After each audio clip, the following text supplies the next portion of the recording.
Hello everyone, thank you for clicking on this video. Dim the lights, quiet the modern noise. We're about to embark on another inner journey to the past, shifting our gaze from silent endurance to the bustling, perilous world of commerce. Let go of your current identity for a moment.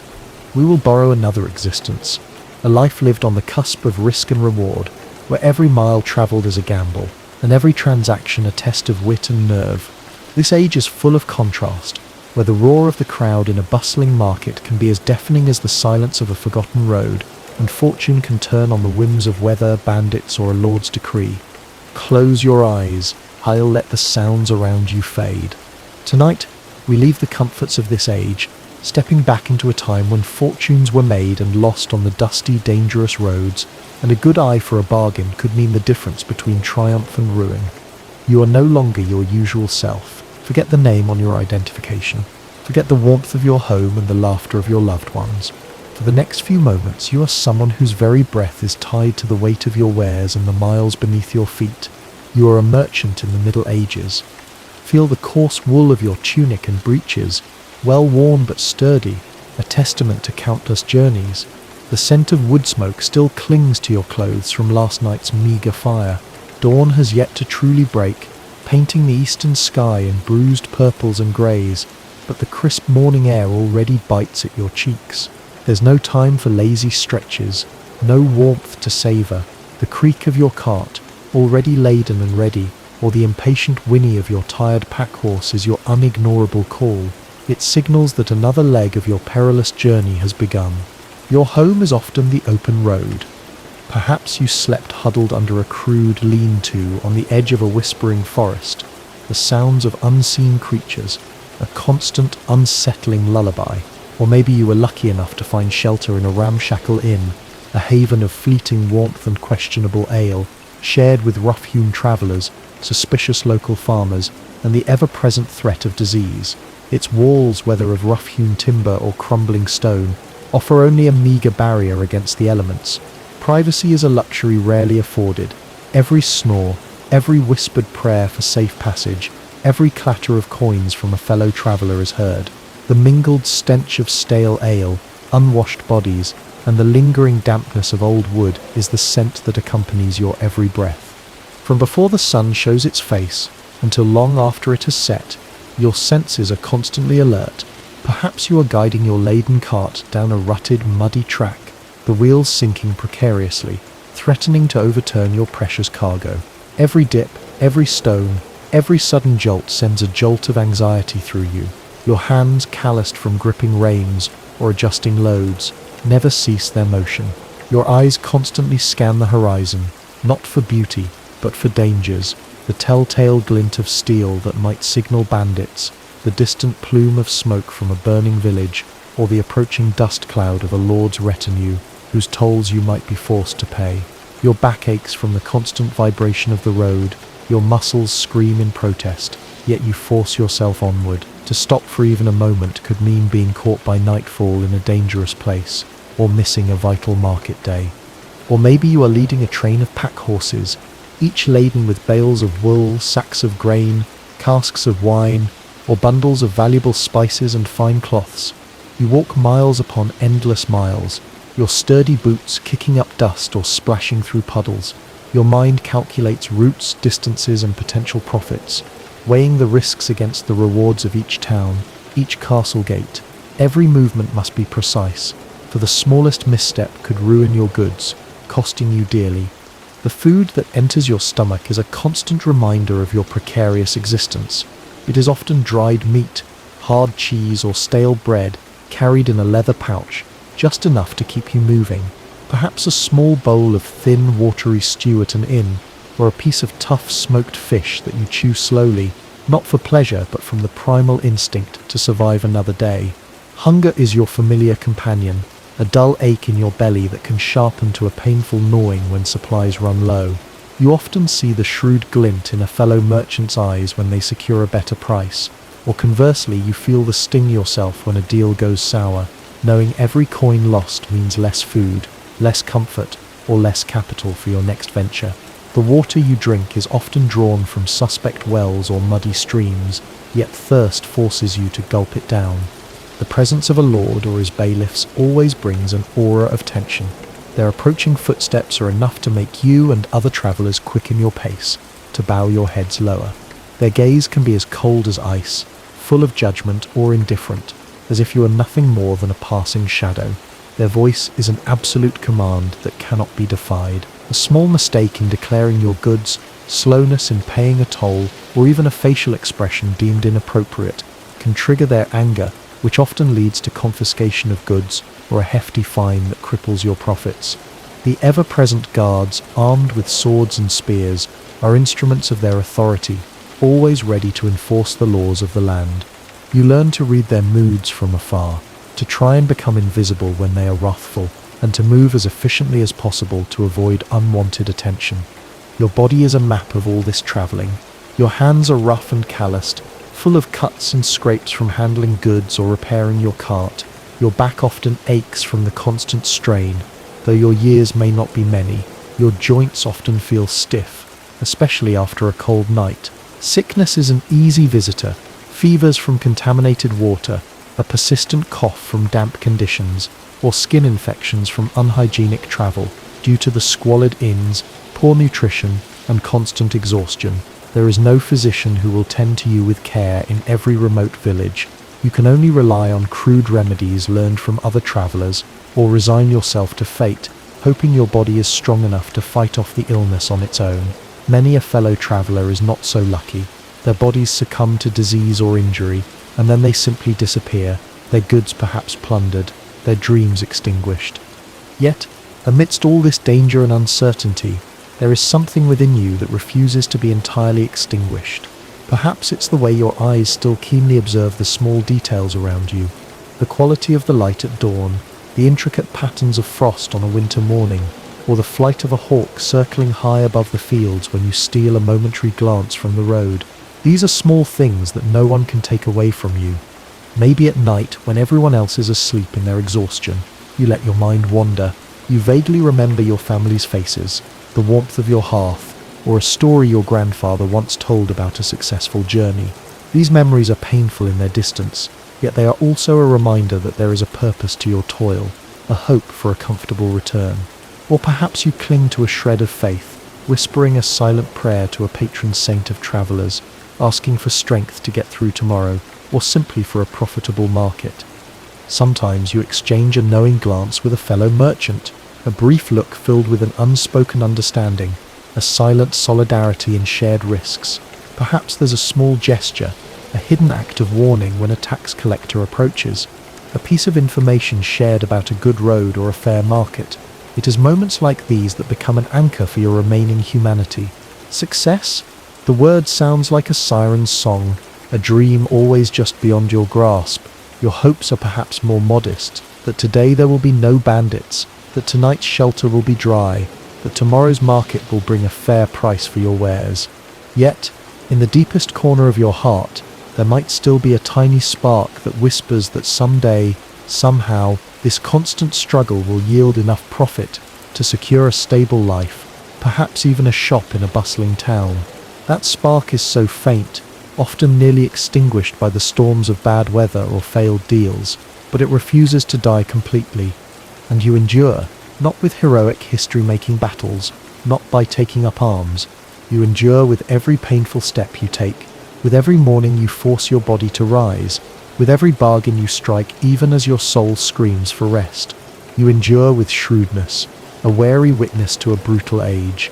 Your strength lies in your ability to still feel, to remain human amidst a systematic attempt to reduce your existence to mere transactions. Your soul, though weary and sometimes afraid, continues to seek a sliver of profit to breathe, to remember, to hope, however small that hope may be. And in that shrewd resilience lies a story no less significant than the epics of kings and knights. After days or even weeks, traversing dusty and perilous roads, the aroma of the city finally greets you. It's not always a pleasant aroma, a pungent mix of wood smoke, human waste, sweat, and exotic spices, but it's the smell of hope, the scent of potential profit. City walls loom before you, grand gates gaping open, and within, the clang of the blacksmith's hammer, the cries of the bread sellers, and the countless shuffling feet, create a different symphony from the road's quietude. Entering the city gate is a ritual in itself. Armed guards stand rigid, their eyes sharply scrutinizing every passerby. You must present your papers or pay a toll, often after a heated haggle or even a small bribe, just to get your cart and precious wares through. They inspect your load roughly, sometimes prodding sacks of spices or feeling the rolls of your cloth, as if searching for something hidden. Your face must remain impassive, even as anger boils within you at their treatment. A misstep could mean confiscated goods or even imprisonment. Once inside, the true cacophony of the market engulfs you. It's a sensory assault, 1,000 different sounds and smells assaulting your senses simultaneously. The guttural shouts of porters hauling heavy loads, the high-pitched cries of street vendors hawking hot pies and fresh fish, the incessant bleating of sheep awaiting slaughter, the distant clang of church bells, and the constant murmur of 1,000 conversations all blend into a singular, overwhelming roar. The ground beneath your boots shifts from packed earth to cobblestones, often slick with spilled ale or refuse. You guide your cart or lead your pack horses through narrow, winding alleys, dodging merchants, beggars, and children, until you reach the designated market square or the area reserved for your specific trade. Perhaps you deal in fine linens, and you seek out the cloth merchant's row, identifiable by the vibrant bolts of fabric hung from stalls. Or maybe you trade in sturdy tools, making your way to the metalworkers section, where the scent of coal smoke and ringing hammers is strongest. Finding your spot is a small victory, a space carved out amidst the chaos. Setting up your stall is a swift, practiced motion. You unhitch your cart, lower its sides, or carefully unpack your bales and baskets onto a wooden trestle table. Your goods, so carefully protected during your journey, are now laid out for display. You arrange your finest spices in small open bags, allowing their scent to drift enticingly. You unroll a length of your finest woven wool, letting the afternoon light catch its rich colour. You want to make them look appealing, irresistible, to draw the eye of potential buyers. Then, the real work begins. The haggling. Your voice, usually reserved for quiet commands to your animals or hushed prayers, now becomes a tool. You call out to passers-by, extolling the virtues of your wares, finest linen, straight from Flanders, you might cry, or spices from the east, fresh and true. Your eyes are constantly scanning the crowd, looking for a curious glance, a hesitation, a potential customer. When someone approaches, their fingers brushing your goods, your heart gives a little flutter. The dance of negotiation is intricate. A customer might pick up a piece of cloth, scrutinize it, and then declare, too coarse, and the price is outrageous. You counter with praise for its durability, its rarity, its true value, knowing that they expect you to start high. The back and forth can be long and arduous, a battle of wits and wills. You must be firm, but not arrogant, persuasive, but not desperate. You calculate your margins in your head, weighing your profit against the risk of losing the sale entirely. Sometimes, after minutes of intense debate, a deal is struck with a slap of hands, and the exchange of coin, a moment of triumph, a small victory earned. Other times, the customer simply walks away, leaving you with a lingering sense of frustration and the hope that the next one will be more agreeable. Competition is fierce. Beside you, other merchants clamour for attention, their voices rising above yours, their goods perhaps even more appealing. You watch them learning their tricks, assessing their prices, and adjusting your own strategy. You see the glint of envy when a rival makes a big sale, and you feel the sting of it when your own goods sit untouched. There are also the guild officials who might patrol the market, ensuring fair weights and measures, or imposing fines for infringements. Their presence adds another layer of vigilance to your already demanding day. The sheer variety of goods is astounding.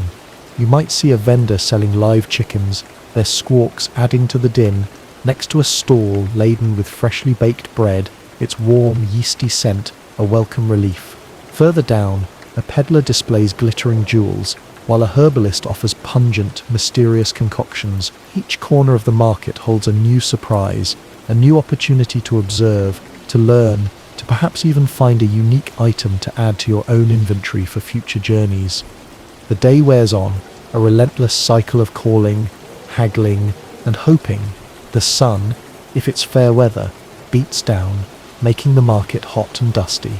If it rains, the cobblestones turn slick, and mud splashes up from every passing cart, dampening your spirits and your wares. Your throat grows hoarse, your feet ache from standing, and your mind is a blur of numbers and faces. Yet you persist. Every coin earned is a tangible step towards security, toward the dreams that fuel your dangerous travels. The bustling market, for all its clamour and competition, often feels like a temporary haven. Once the deals are done, the goods sold or replenished, the real anxiety sets in, the return to the open road. Here, the merchant sheds the guise of the shrewd negotiator and becomes a wary traveller, every sense honed to detect the myriad dangers lurking beyond the city walls. The road itself is often your first adversary. It is rarely a smooth, well-maintained path. In spring, it's a muddy, boggy mess, wheels sinking into treacherous ruts, pulling your cart with agonizing slowness. In summer, dust devils dance across cracked earth, choking your lungs and coating everything in a fine, gritty layer. Autumn brings biting winds and sudden torrential downpours that turn streams into raging torrents and pathways into slick death traps. Winter transforms familiar landscapes into desolate, frozen expanses where the cold seeps into your bones, and a broken wheel in a snowdrift can mean a slow, agonizing death from exposure. Your eyes are constantly on the sky, reading the ominous gathering of clouds, assessing the strength of the wind, knowing that a shift in weather can turn a day's journey into a fight for survival. But the elements, though brutal, are often predictable. Far more terrifying are the human threats. The medieval roads are not safe thoroughfares patrolled by effective law enforcement. They are wild, lawless stretches, ripe hunting grounds for desperation and greed. The most notorious among these are the bandits. They could be former soldiers, desperate peasants driven to crime by famine, or organized gangs operating from hidden lairs in the thick forests or rocky hills. The fear of an ambush is a constant, gnawing presence. Every shadowed thicket, every bend in the road, every isolated stretch of woodland feels like a potential trap. Your hand instinctively grips the dagger at your belt, though you know it's often a futile gesture against a band of hardened ruffians. You learn to recognize the subtle signs, an unnaturally quiet stretch of road where birdsong is absent, fresh horse tracks that don't match your own, a strange glint of metal through the trees, or the sudden unsettling silence of your usually chattering cart driver. Your heart pounds in your chest, a drumbeat of fear. The standard tactic is to be swift and overwhelming, a sudden rush from the trees, crude weapons glinting, guttural shouts demanding your money or your life. There's little room for negotiation. You must make a split-second decision, fight and risk severe injury or death, or surrender your goods and pray they leave you with your life, and perhaps your cart. Too many a merchant has been left stripped bare, tied to a tree, or worse, for a few bolts of cloth or a handful of silver. The stories of brutally murdered travellers left for carrion are whispered in every inn, a stark warning that keeps you perpetually vigilant. Beyond common brigands, there's the pervasive threat of feudal conflict. The Middle Ages are a patchwork of warring lords, ambitious knights, and shifting allegiances. One moment you might be passing peacefully through a lord's domain, the next you could find yourself caught between two warring factions. A castle might be under siege, blocking your path and trapping you in the crossfire. A knight returning from a successful raid might decide your goods are fair plunder for his efforts, offering no coin and no recourse. You learn to listen to rumours in every tavern, to ask guarded questions about the political landscape ahead, to try and avoid territories known for recent skirmishes or tyrannical rulers. A single banner on the horizon, a different coat of arms on a passing patrol, can send a chill down your spine, signalling a change in authority and potentially a new arbitrary toll or forced contribution. The open road was a cruel mistress, fraught with perils that could swiftly turn a prosperous journey into a desperate struggle for survival. It wasn't just outright bandits you had to fear, but the ever-present threat of highwaymen and petty thieves. They were opportunists, their eyes scanning for a moment of inattention, A purse could vanish at a crowded crossroads, or a cunning distraction could leave your cart lighter by a valuable item. You learn to live with a near-paranoid awareness, your valuables clutched tight, your eyes darting, your trust a commodity you rarely dispensed. Even when you managed to outwit the common criminal, there were the corrupt officials lying in wait. Gate guards demanded their tolls, but it was the petty bailiffs and minor officials in remote outposts who truly preyed upon travellers. They were wolves in sheep's clothing, inventing new taxes, demanding exorbitant lodging fees, or simply confiscating your cargo under false pretenses, knowing full well you had little power to resist their arbitrary demands. And then there was the invisible enemy disease. The unsanitary inns and questionable water sources along the open road were breeding grounds for sickness. A fever caught in one village could quickly incapacitate you, leaving your goods vulnerable and your life hanging by a thread. A persistent cough could weaken you to the point of collapse. Far from the crude remedies offered by a local herbalist, with no real hospitals to turn to, only the grim acceptance of fate. Finally, there were the unpredictable blows of accidents. A broken axle on your cart in the middle of nowhere, a pack horse stumbling and breaking its leg, a sudden rock slide on a mountain pass. These were moments of immediate crisis that demanded swift action. Without the right tools, skills, or the rare blessing of a passing Samaritan, such an accident could leave you stranded, your journey ruined, and your hard-earned capital lost to the whims of the road. To mitigate these risks, you develop a set of survival strategies. You learn to travel in convoys when possible, preferring the relative safety of numbers, even if it means sharing profits. You carry a sturdy, if crude, weapon, and you learn how to use it, if only for self-defense. You try to cultivate a good reputation in the towns you frequent, hoping for favorable treatment or a warning about local dangers. You learn to sleep lightly, one eye open, listening to the night sounds. You master the art of looking unremarkable, of not drawing undue attention to your wealth or your wares. Each journey is a testament to your resilience, your constant assessment of risk, and your unwavering determination. The thrill of a successful market transaction is always tempered by the knowledge of the long, dangerous road that lies between you and your next destination, or more importantly, between you and the relative safety of your home. Every mile covered is a victory, every sunset survived a small miracle, and as you pass through desolate landscapes, your hand remains near your dagger, your eyes ceaselessly scanning the horizon, for the road in the Middle Ages is a teacher of harsh lessons, and its dangers are ever present. Night is an ambiguous time for you. On one hand, it brings a respite from the constant physical exertion and the immediate threat of the road. There are no more carts to guide, no more watchful eyes of the guards, no more desperate haggling. Yet night also brings its own kind of torment. The cold deepens, the darkness amplifies your sense of isolation, and the silence, paradoxically, makes the anxieties inside your head louder. You lie, or rather curl up in your meagre bedding at the inn, or perhaps just a thin blanket under your cart if you're trying to save coin. Your body is an aching ruin. Every joint, every muscle, sends out constant signals of pain from the day's travel. You try to find a position that is a little less agonizing, but it is a futile effort. The straw mattress or hard ground beneath you pokes and prods, and the chill seeps into your bones with alarming speed. You pull your worn cloak tighter around yourself, trying to ward off the creeping cold. The sounds around you are a symphony of the traveller's misery. Someone in the inn coughs incessantly, a ragged, heavy sound that speaks of ill health.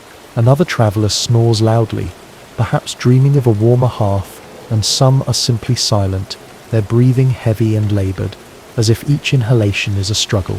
You listen to it all, and you know you are part of this restless chorus. Outside, the distant howl of a wolf or the rustle of unseen creatures in the nearby woods serves as a constant, unsettling reminder of the dangers that still lurk beyond the inn's walls or just beyond the reach of your campfire. Your thoughts often become your greatest enemy at night. Without the distraction of journeying or selling, your mind is free to wander to painful places. You remember lost family faces, the warmth of a home you once knew, or even just the simple sensation of a truly peaceful night's sleep, a feeling you haven't experienced in so long.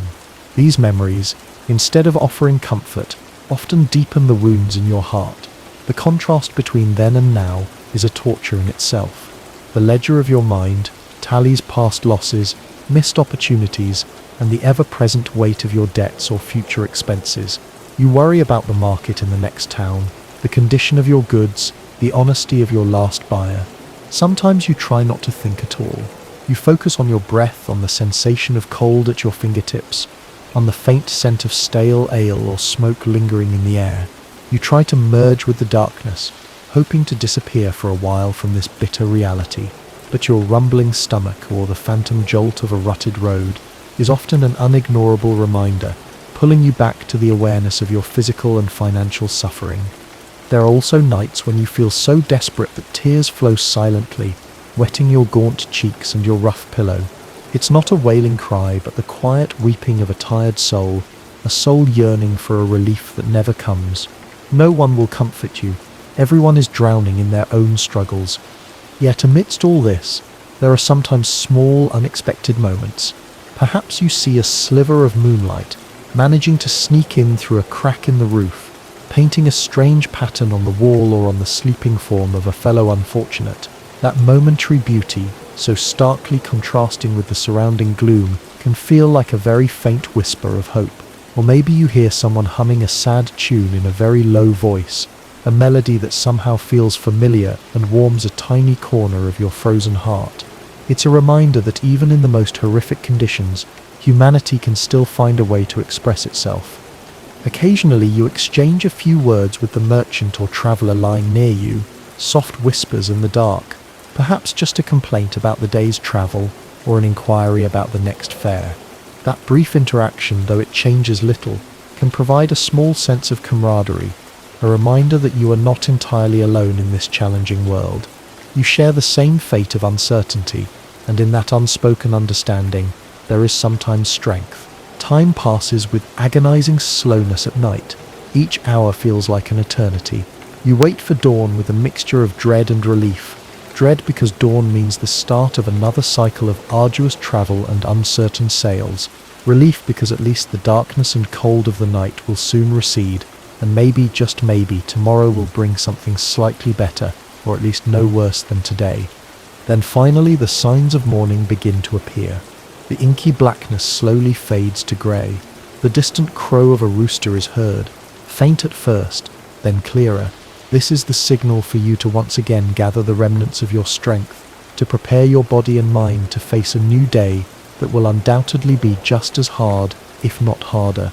That sleep, which never truly restored you, must end, and so another day begins. As the first grey light of dawn filters into your rough shelter, a collective stirring begins. Groans of pain, a chorus of coughs, the rustle of straw as bodies reluctantly move. There's no gentle awakening here. You push yourself up, every muscle protesting, your joints stiff and sore. The cold air bites at your exposed skin, a harsh reminder of the journey ahead. You look around at the faces of your fellow travellers, a tapestry of exhaustion, shrewdness, and sometimes a flicker of that same stubborn will to survive that you feel within yourself. There's no morning ritual of comfort, no warm water to wash your face, no satisfying meal to break your fast. If you're lucky, there might be a piece of yesterday's hard bread and a gulp of cold, often questionable, water hastily consumed before the real work begins. You swallow it quickly, a purely functional act to quell the worst of the hunger pangs. Then it's out into the biting air, or the pre-dawn gloom, marshalled by the urgency of the road. You inspect your cart or pack horse, checking the harness, ensuring your goods are secure. The familiar weight of the reins or the pack on your shoulders is your unignorable call. You fall into line, a column of weary bodies trudging towards the next town, the next market, or the long road back home. The tools of your trade, a sturdy staff, a small blade, a leather purse, are familiar weights in your calloused hands. The sun, when it finally rises, brings little cheer. If it's summer, it quickly becomes a merciless tormentor, beating down on your exposed head and back, drenching your clothes in sweat, and making the air thick and hard to breathe. If it's winter, its weak rays offer no real warmth against the biting wind and frost that numbs your fingers and toes. The earth itself can be your enemy, frozen solid and unyielding to your boots in winter, or a dusty, cracked expanse in times of drought.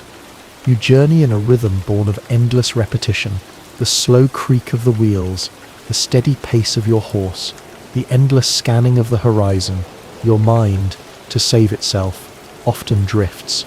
Sometimes it's a dull, unthinking state, a mere automaton going through the motions. Other times you observe. You notice the way the light changes through the day, the flight of a bird overhead, the intricate patterns of a spider's web in a neglected corner. These tiny observations are like anchors to a world beyond your struggle, small proofs that life in its varied forms continues. The threat of the road is a constant pressure. Your eyes scan for any sign of trouble, any hint of unusual movement. A moment spent too long gazing at a distant castle, a whispered word to a fellow traveller, a slight deviation from the safest path. Any of these can invite trouble. You learn to travel with a wary posture, to make yourself as inconspicuous as possible, to anticipate dangers before they even manifest. A brief respite might come at midday, a chance to rest your animals and eat your meagre lunch by the side of the road. The same hard fare, eaten hastily. There's little conversation. Energy is too precious to waste on words. The primary focus is on getting enough sustenance into your body to make it through the rest of the day. Accidents are common. A slip of a wheel, a pack falling from a horse, a sudden illness. Injuries are often left untreated or poorly tended, festering and leading to further complications. You see your fellows suffer, and you know that your own turn could come at any moment. There is a camaraderie of shared risk, but also a stark understanding that each must bear their own pain. As the day wears on, exhaustion gnaws at you relentlessly. Your movements become slower, heavier. The initial aches of the morning have now settled into a deep, throbbing pain that encompasses your entire body, yet you must push on. The next waypoint must be reached, the next town before nightfall. Failure is not an option. Sometimes, small acts of kindness occur, almost invisibly. A stronger traveller might subtly help you push your cart through a particularly deep rut. A morsel of food might be slipped to someone who is clearly ailing. These are dangerous acts, punishable if discovered by greedy officials or bandits, but they are lifelines, small assertions of shared humanity in a dehumanizing world. The sun begins its descent, painting the sky in hues you barely have the energy to notice. This is the time when your fatigue is at its peak, when every remaining moment of travel feels like an eternity. You count the minutes, the shadows lengthening, praying for the sight of a distant inn or a safe clearing that will end the day's journey. And then, finally, it comes. The sight of a flickering light, the sound of barking dogs, a familiar landmark. A wave of bone-deep weariness washes over you, so profound it's almost a physical blow. You trudge towards your temporary home, a silent, shuffling procession of spent bodies. There is no elation, only a dull relief that another day is over, that you have, somehow, survived it. The return to your chosen shelter offers little comfort, but it is a return to a space where, for a few precious hours, you are not under the direct, unblinking gaze of the dangerous road. The air in the inn or the stable is thick with the smell of unwashed bodies, stale sweat, and the faint, ever-present odour of uncertainty. You collapse onto your meagre bedding, the hard floor or thin straw doing little to cushion your aching bones. The evening meal, if one is provided beyond what you might have had at midday, is another Spartan affair, perhaps a little more of the same thin gruel, or a piece of bread even harder than the morning's offering. You eat it slowly, not out of enjoyment, but to make it last, to trick your stomach into feeling a fleeting sense of fullness. You watch others around you do the same, a silent ritual of sustenance in the dim, flickering light of a single tallow candle, or the dying embers of a distant fire, if you are lucky enough to have even that. Conversation, when it happens, is usually hushed and brief. Whispers about the day's events, the high tolls at the last bridge, the rumour of bandits on the next road, or perhaps a hopeful whisper about a thriving market in a distant city. There's a weariness in every voice, a shared understanding that tomorrow will bring more of the same. Sometimes a story is told, an old folk tale, a fragmented memory of a home now far away, or a whispered hope for a future where roads are safer and fortunes more easily made. These stories are like fragile threads, connecting you to a sense of shared culture, a past or a desperate, almost illusory future. As darkness fully descends, the sounds of the night take over. The creaking of the timbers of the inn, the rustling of unseen creatures in the thatch or walls, the distant howl of a wolf, or the closer, more unsettling sounds of human restlessness. A racking cough from one corner, a whimper of pain from another, the troubled murmurs of someone lost in a nightmare. You lie there, listening, a part of this nocturnal chorus of uncertainty. Sleep, when it comes, is rarely peaceful or restorative. It is often a shallow, fitful state, punctuated by aches, by the cold, by the sounds around you, and by dreams that are either a terrifying echo of your waking life or a poignant, painful reminder of what you have lost. You might dream of endless roads under a scorching sun, the glint of a bandit's blade, or faces of your family you can no longer quite recall. You might wake with a start, your heart pounding, unsure for a moment where you are, only for the grim reality of your surroundings to come crashing back. Yet, even in these depths, the human spirit, yours included, seeks small anchors. Perhaps you have a tiny smooth stone you found on a particularly difficult mountain pass, something you can hold in your palm, a small solid piece of the world that is, in a secret way, yours. Or maybe you focus on the rhythm of your own breathing, a steady, an internal metronome that proves you are still alive. You might find a strange solace in the shared presence of others, even in their struggles, a reminder that you are not utterly alone in this abyss. There are moments of stark realization too. You see the toll this life takes on everyone. The young grow old before their time, their faces etched with hardship and cunning.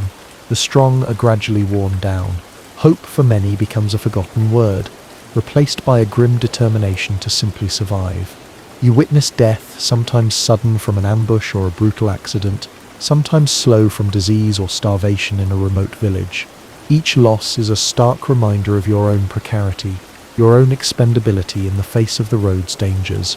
The dead are often disposed of with little ceremony, their absence a void that is quickly filled by another hopeful soul, or simply marked by a brief, somber silence among those left behind.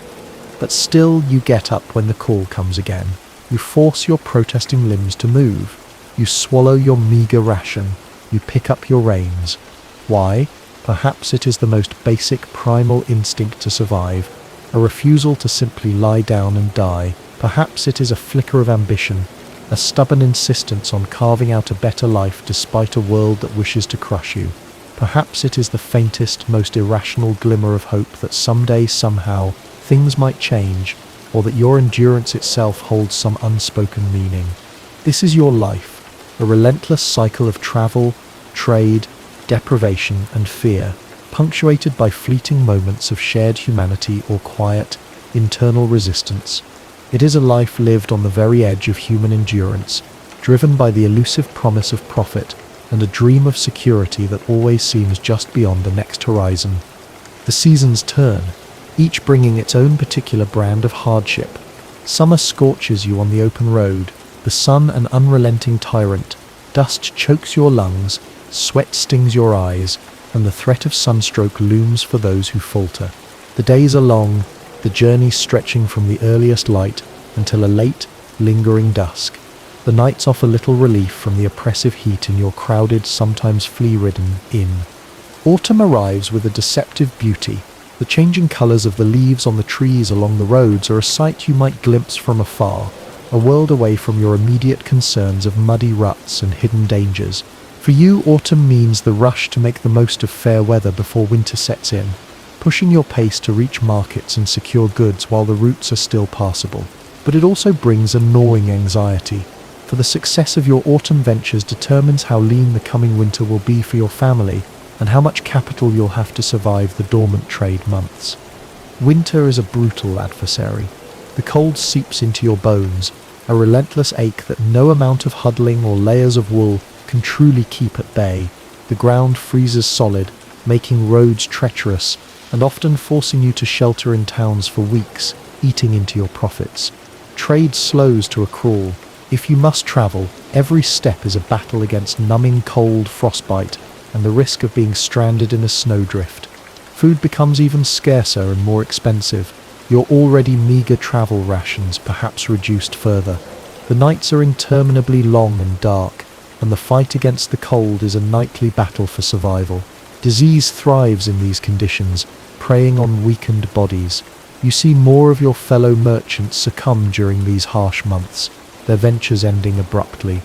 Spring offers a fleeting illusion of hope. The world awakens around you with fresh life. New shoots, birdsong, a perceptible lengthening of the days.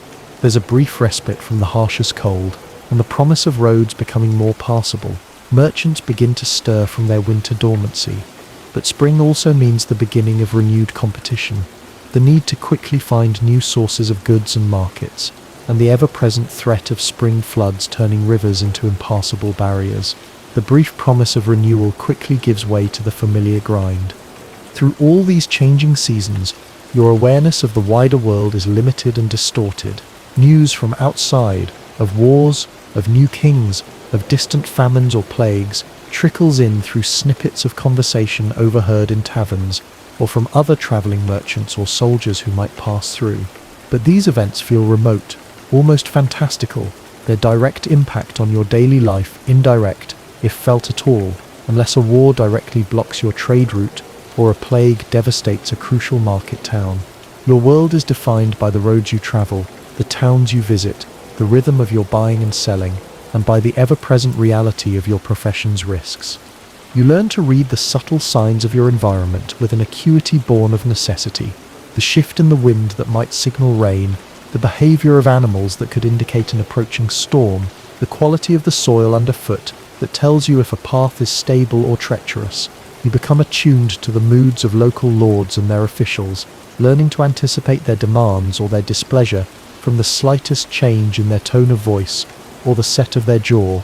These are survival skills, honed in the harsh school of constant vigilance. There are no true holidays for you. Feast days in a town might mean more customers, but also more revelry, more drunkard officials, and more potential for trouble. A market day means constant work. Your brief moments of rest are dictated by necessity, not by leisure. You see children growing up in the merchant class, learning the trade from a young age, their innocence quickly eroded as they are inducted into the same life of shrewdness and hardship. If you have children of your own, your heart aches with a unique and profound pain, torn between the love you feel and the horrifying reality of the life you know they will inherit if they follow in your footsteps.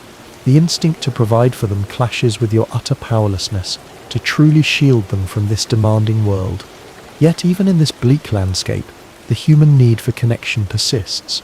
You might form unspoken bonds with those you travel beside day after day, a shared glance of understanding over a bad deal, a silent offering of help when a cart gets stuck, a whispered word of advice. These are the fragile currencies of your social world, these fleeting moments of solidarity, of recognizing the humanity in another's eyes, are what prevent your spirit from being entirely crushed. They are small acts of defiance against the dehumanizing forces that seek to reduce you to mere profit and loss. The passage of time is marked not by calendars or significant personal milestones, but by the relentless succession of journeys, by the slow erosion of your own strength, and by the changing faces around you as some merchants disappear, lost to bandits, disease, or financial ruin, and new ones arrive to take their place. You watch your own body change, the youthful vigor gradually replaced by a chronic weariness, your face weathered by sun and wind, your hands gnarled. You learn to find refuge in the small internal spaces that the world cannot touch.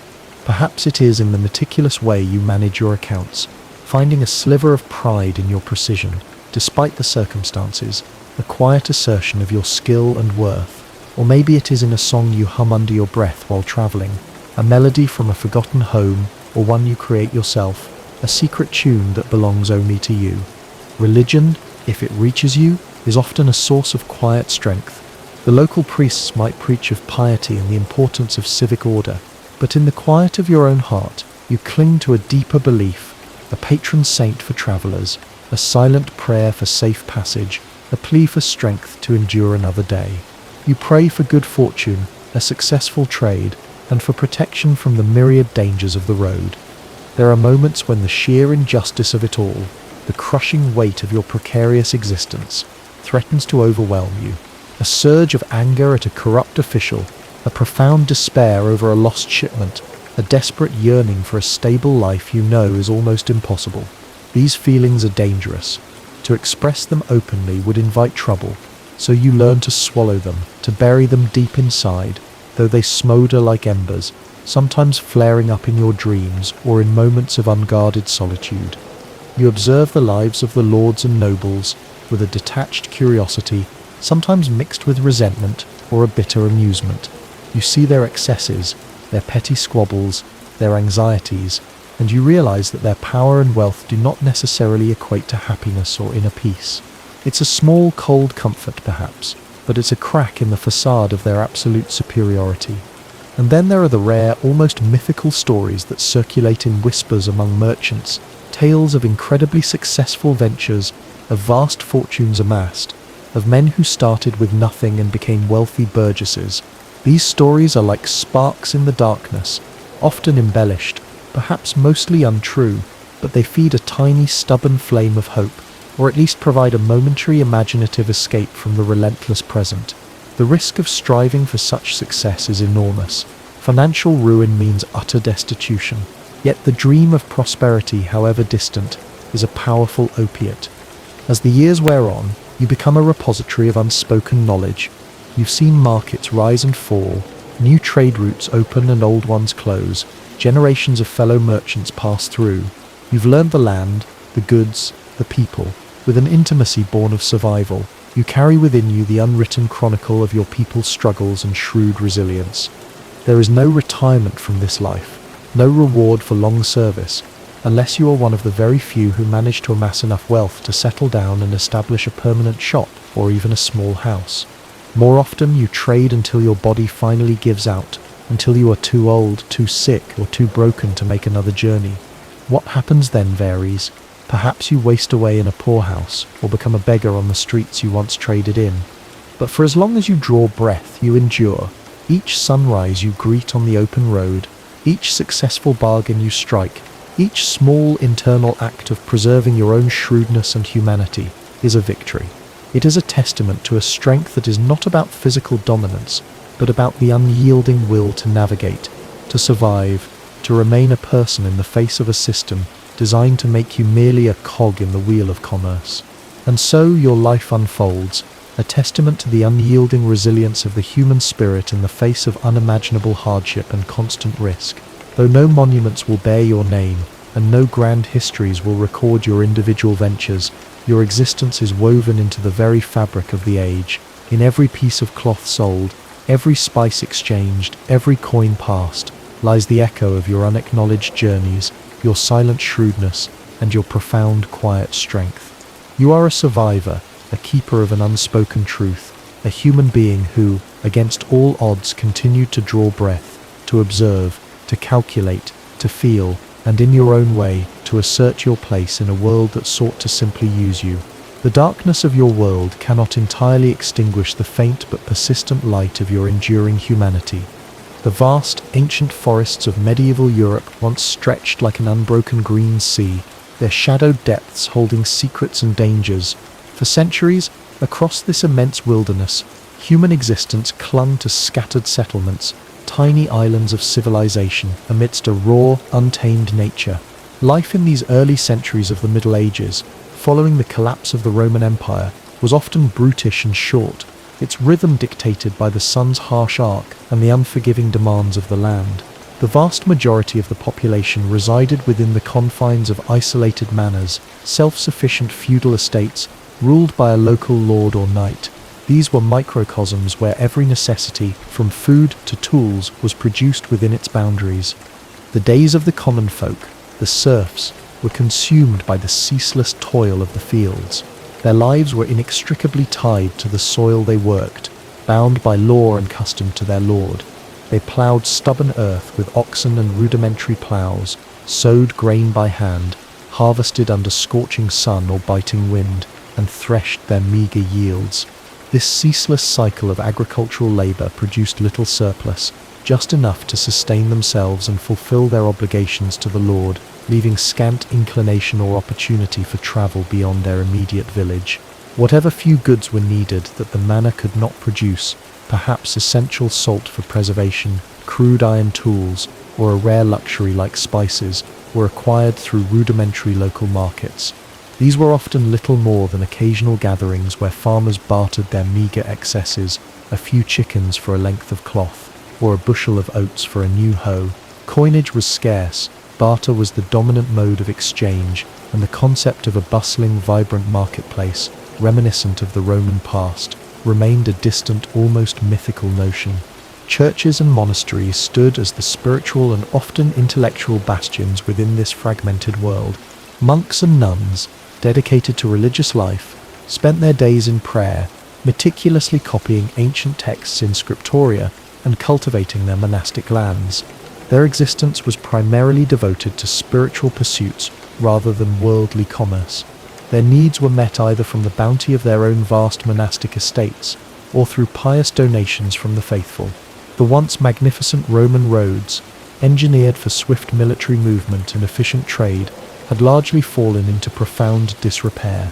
They were overgrown with weeds, choked with mud, and perilous, serving as pathways for outlaws and desperate vagrants more often than for legitimate merchants. Travel was dangerous, excruciatingly slow, and prohibitively expensive, effectively stifling any large-scale trade. It was confined mostly to essential bulk goods or high-value luxuries, transported in small, heavily armed convoys, risking ambush at every turn. Knowledge of the world beyond one's immediate village or manor was severely limited, shaped by local rumor, whispered tales, and folklore, often deeply tinged with superstition. The visual horizon defined the boundaries of one's existence, and the familiar, unyielding rhythm of the agricultural seasons dictated life and death, hope and despair.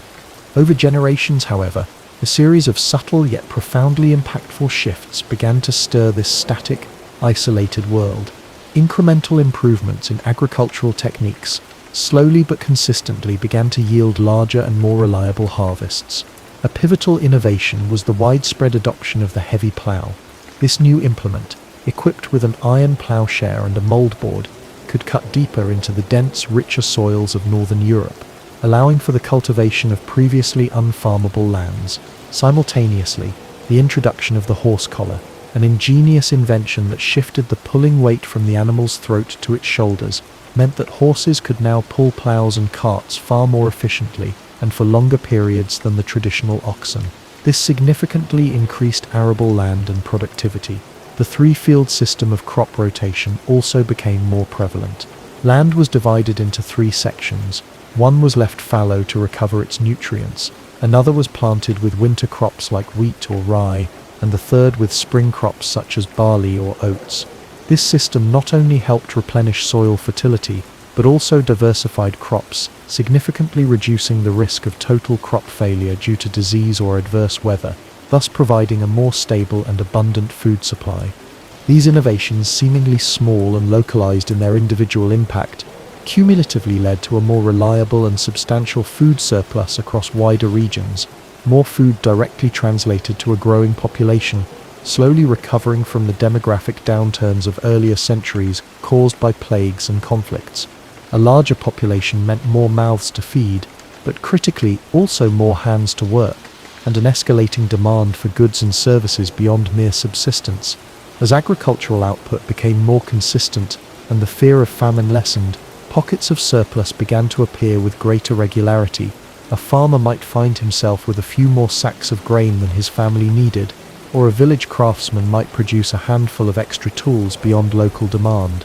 This burgeoning surplus, however modest, ignited a nascent desire for goods they could not produce themselves, for a wider variety of foodstuffs, for better quality tools, for finer cloth, or for distant spices. The inherent limitations of the self-sufficient manor system began to chafe against the burgeoning needs and nascent desires of a slowly awakening populace. This subtle growing demand became the quiet spark, the almost imperceptible tremor that would eventually lead to a profound and irreversible transformation of the medieval landscape. The stage was being meticulously set for a new kind of social and economic organization, one that would fundamentally redefine the very nature of human existence and interaction across Europe.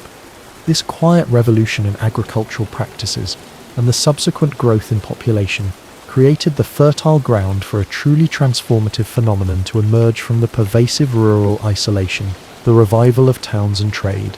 The long-standing manor system, while having provided a basic framework for security and sustenance in a fragmented world, proved fundamentally ill-equipped to handle the burgeoning aspirations and evolving needs of a society slowly but inexorably moving beyond mere survival.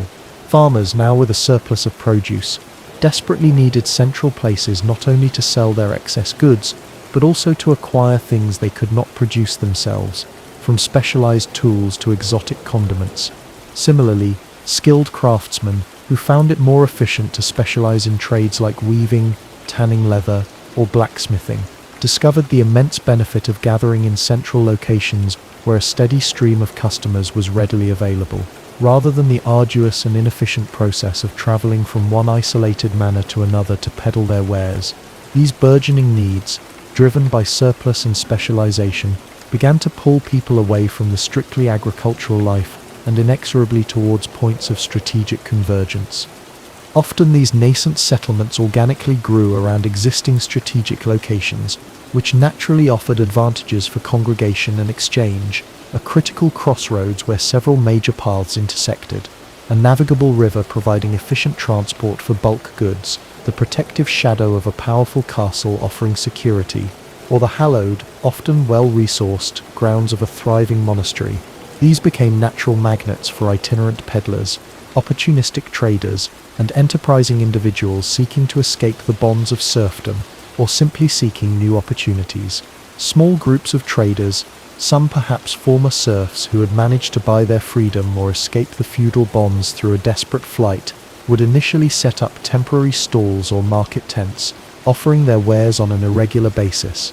At first, these market gatherings might only be seasonal, strategically coinciding with major religious festivals, or the culmination of agricultural harvests when money or surplus goods were most available.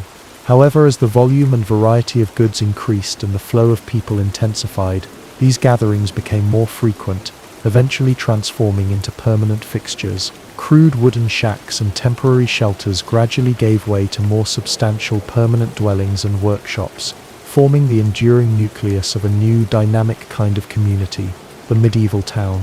These emerging settlements were fundamentally distinct from the manors that dominated the rural landscape.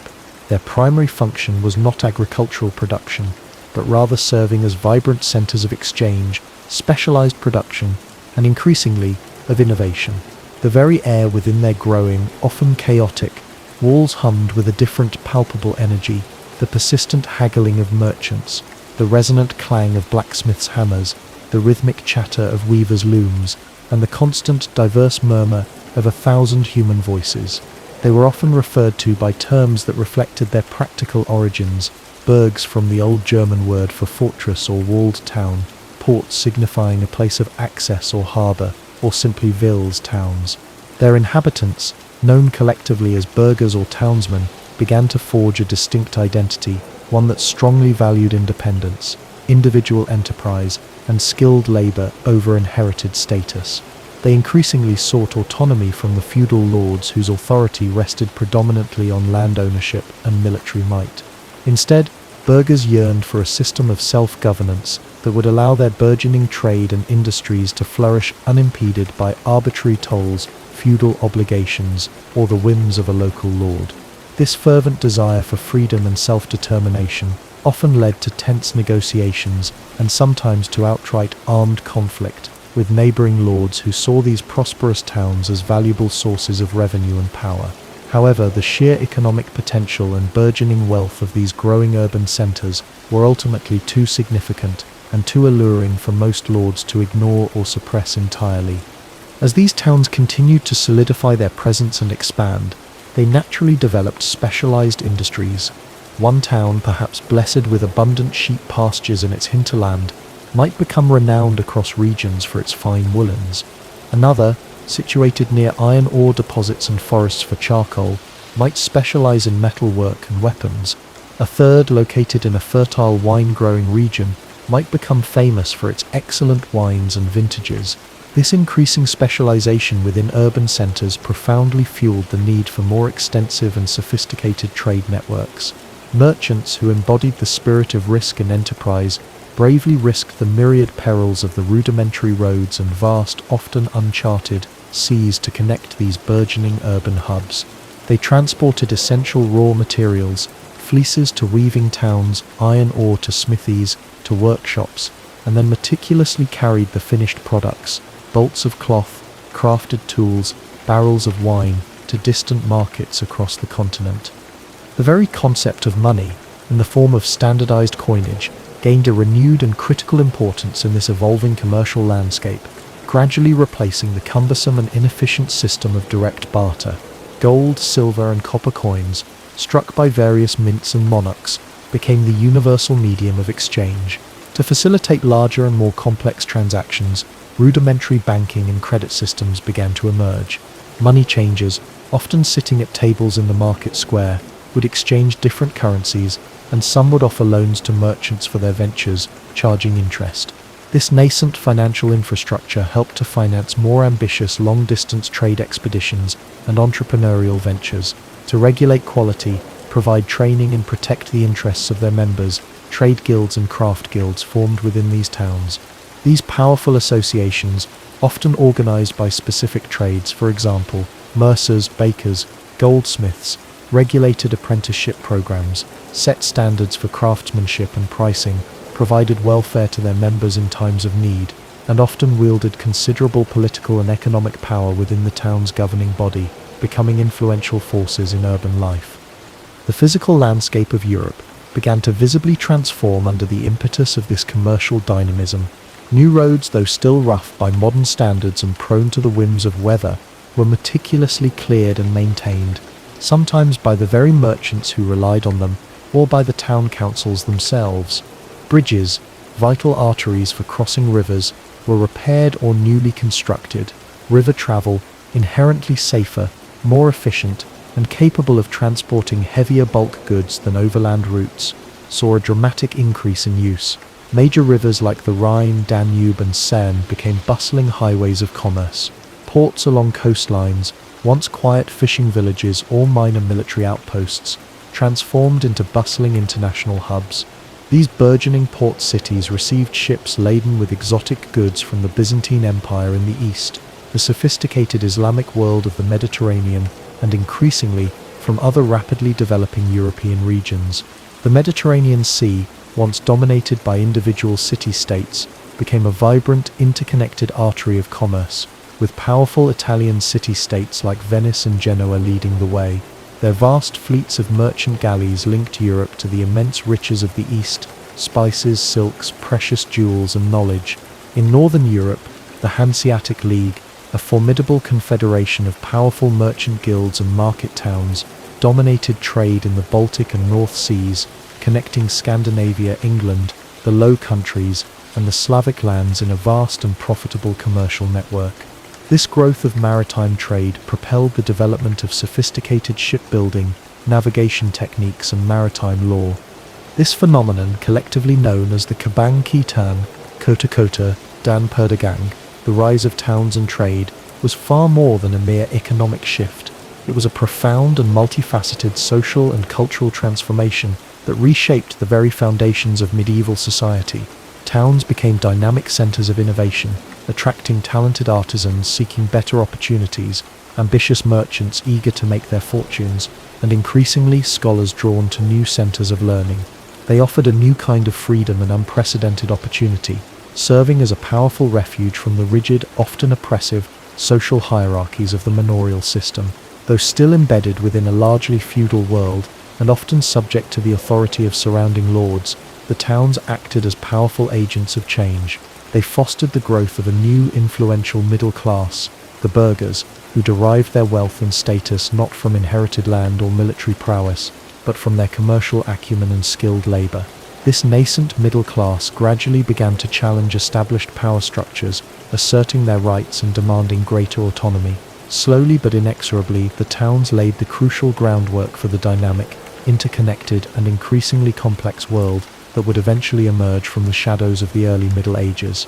The very fabric of European society began to reweave itself, thread by thread, from the coarse agrarian weave of feudalism to the intricate, vibrant patterns of urban commerce and civic life. The old order, centered around land ownership and personal loyalty, was gradually giving way to a new paradigm, increasingly driven by commerce, nascent legal systems, and a developing sense of collective identity that transcended local manor boundaries. Life within these burgeoning towns was a stark contrast to the quiet, often monotonous, existence of the manor. The streets, though frequently narrow, winding and unpaved, perpetually teemed with a vibrant, restless activity.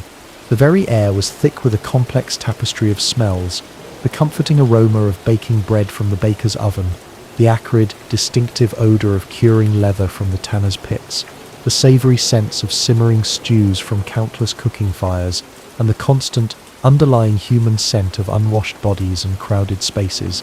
Every profession, it seemed, had its dedicated street or quarter, a testament to the specialisation that defined urban life. One could walk down the Smith Street, where the rhythmic clang of hammers against anvils created a percussive symphony, or pass by the pungent odour of the tanner's street, with its open vats of foul-smelling solutions used to process hides. The rhythmic thump of looms echoed from the weaver's district, and the boisterous calls of vendors hawking their wares filled the open market square. Homes were typically narrow, tall structures, often with bustling workshops or mercantile fronts on the ground floor and cramped living quarters stacked above, blurring the traditional lines between work and domestic life. Families lived in incredibly close proximity, sharing common spaces, their lives intricately intertwined with the ceaseless rhythm of commerce and craft. The rapid growth of these towns, however, also brought with it significant new challenges. Sanitation was rudimentary at best. Open sewers ran down the centre of streets, and refuse was often simply thrown from windows, leading to appalling hygiene conditions. This grim reality contributed directly to frequent and devastating outbreaks of disease, which could sweep through a densely packed urban population with terrifying speed. Fire was another constant, terrifying threat. Buildings predominantly constructed from wood and timber stood packed tightly together, often with workshops containing flammable materials. A single spark from a forge or a cooking fire could, and often did, engulf an entire quarter, leaving hundreds homeless and countless fortunes ruined. While perhaps less pervasive than the outright banditry of the open roads, crime still existed within the crowded labyrinthine alleys of the towns. Pickpockets, opportunistic thieves, and occasional disputes escalating to violence were unfortunate realities of urban life. Yet for many, the vast opportunities and the burgeoning sense of freedom offered by town life far outweighed these inherent risks. A powerful magnet for the rural populace was the widely circulated, albeit often customary rather than strictly legal, principle that if a serf could escape their manor and remain undetected within a town for a year and a day, they could often legally claim their freedom. This enticing adage, "Town air makes a man free," fueled a steady and significant migration from the feudal countryside to the burgeoning urban centres, swelling their populations and contributing to their dynamism. The legal and political landscape within these towns began to evolve, diverging sharply from feudal norms. Initially, towns were often subject to the absolute authority of a local lord, who viewed them primarily as sources of revenue through tolls and taxes. However, as their economic power, population, and strategic importance grew exponentially, the towns began to demand greater autonomy. This demand often took the form of seeking and ultimately purchasing charters from the reigning monarch or a powerful lord. These charters, often acquired with significant sums of money or through strategic alliances, granted towns a range of crucial rights. The right to self-governance, allowing them to elect their own officials such as mayors and aldermen. The right to collect their own taxes rather than having them levied by an external lord. The right to administer their own justice through their own courts, independent of feudal courts. And crucially, the right to fortify themselves with defensive walls. This acquisition of chartered rights was a radical departure from the deeply entrenched feudal system, where power flowed rigidly downwards from the monarch through a hierarchical chain of land-owning nobles. The emergence of these self-governing towns introduced a powerful new, more decentralized, and in some aspects, more democratic, though still far from universal suffrage element into the political landscape of medieval Europe, setting vital precedents for future developments in governance and civic participation. The substantial wealth generated by this burgeoning trade and specialized production also catalyzed the construction of some of the most impressive civic and religious buildings of the age. Grand cathedrals, towering architectural marvels of stone, soared towards the heavens, their construction often spanning decades or even centuries, funded not just by royal or noble patronage, but significantly by contributions from wealthy merchants, prosperous guilds, and the collective efforts of the town's citizens. These monumental structures served not only as centers of worship, but also as undeniable symbols of the town's prosperity, piety, and civic pride, often reflecting a fierce rivalry between neighboring cities. Imposing stone town halls emerged as the physical embodiment of municipal authority, serving as centers of administration, justice, and governance. Beyond these, vital infrastructure, such as fortified market halls, robust bridges spanning rivers, and formidable defensive walls encircling the entire urban area were meticulously built, showcasing the immense collective wealth, sophisticated organizational capacity, and strategic foresight of the urban community. These structures were not merely functional, they were powerful statements of prestige, drawing pilgrims, scholars, and crucially more merchants, further cementing the town's importance and influence within the broader medieval world. Education also experienced a profound revival and transformation within these dynamic urban settings. While monasteries had long been the primary custodians of classical learning and scriptural knowledge, the growing complexity of commerce, the necessity for robust legal frameworks, and the intricate demands of urban governance created an escalating demand for literacy, numeracy, and a sophisticated understanding of law and administration. Consequently, existing cathedral schools, often attached to the grand new urban cathedrals, expanded their curricula and welcomed a wider array of students. From these burgeoning schools, and driven by a thirst for specialized knowledge, the very first universities gradually emerged in major cosmopolitan cities like Bologna, renowned for law, Paris theology and arts, and Oxford, a broad curriculum. These groundbreaking institutions, initially focused on the traditional disciplines of theology and canon law, rapidly broadened their scope to include subjects directly relevant to urban life, such as medicine, rhetoric, logic, and even practical skills in accounting and administration. Scholars and students, often drawn from the burgeoning ranks of the middle class, traveled extensively across Europe, forming a vibrant intellectual network, fostering intense intellectual exchange, and increasingly challenging traditional modes of thought and established dogma. The intellectual ferment and critical inquiry fostered within the universities and the broader urban environment contributed significantly to a gradual shift from a purely religious, contemplative worldview to one that increasingly valued reason, empirical observation, and logical debate, laying crucial intellectual foundations for the later cultural and scientific renaissances. The social structure within towns, while still undeniably hierarchical, proved to be far more fluid and permeable than the rigid, birth-based stratification of the feudal countryside. While distinctions based on wealth, craft, and occupation certainly existed, there was significantly greater opportunity for social mobility. An aspiring young apprentice, through diligence, skill, and a measure of good fortune, could realistically hope to become a master craftsman in his own right, owning his workshop. A journeyman, having completed his training, could embark on ventures that might see him rise to become a successful merchant, accumulating considerable wealth. Even a poor peddler, starting with almost nothing, could, through shrewdness and relentless effort, dream of establishing a grand shop or even a prominent family trading house. Wealth, derived from commercial enterprise and skilled labor, rather than solely from inherited land or military prowess, became an increasingly significant determinant of social status and influence, opening new avenues for power and prestige beyond the traditional nobility and clergy. The guilds played a vital role in providing a strong sense of community, professional identity, and mutual support. Beyond regulating trade and training, they often functioned as benevolent societies, offering welfare to their members and their families in times of sickness or death, thus providing a crucial safety net. They ensured the quality of goods produced, protected their members' economic interests against outsiders, and frequently wielded considerable political power within the town's governing body, acting as influential pressure groups. The regular, industrious rhythm of urban life was frequently punctuated by vibrant market days, celebratory festivals, and solemn religious processions.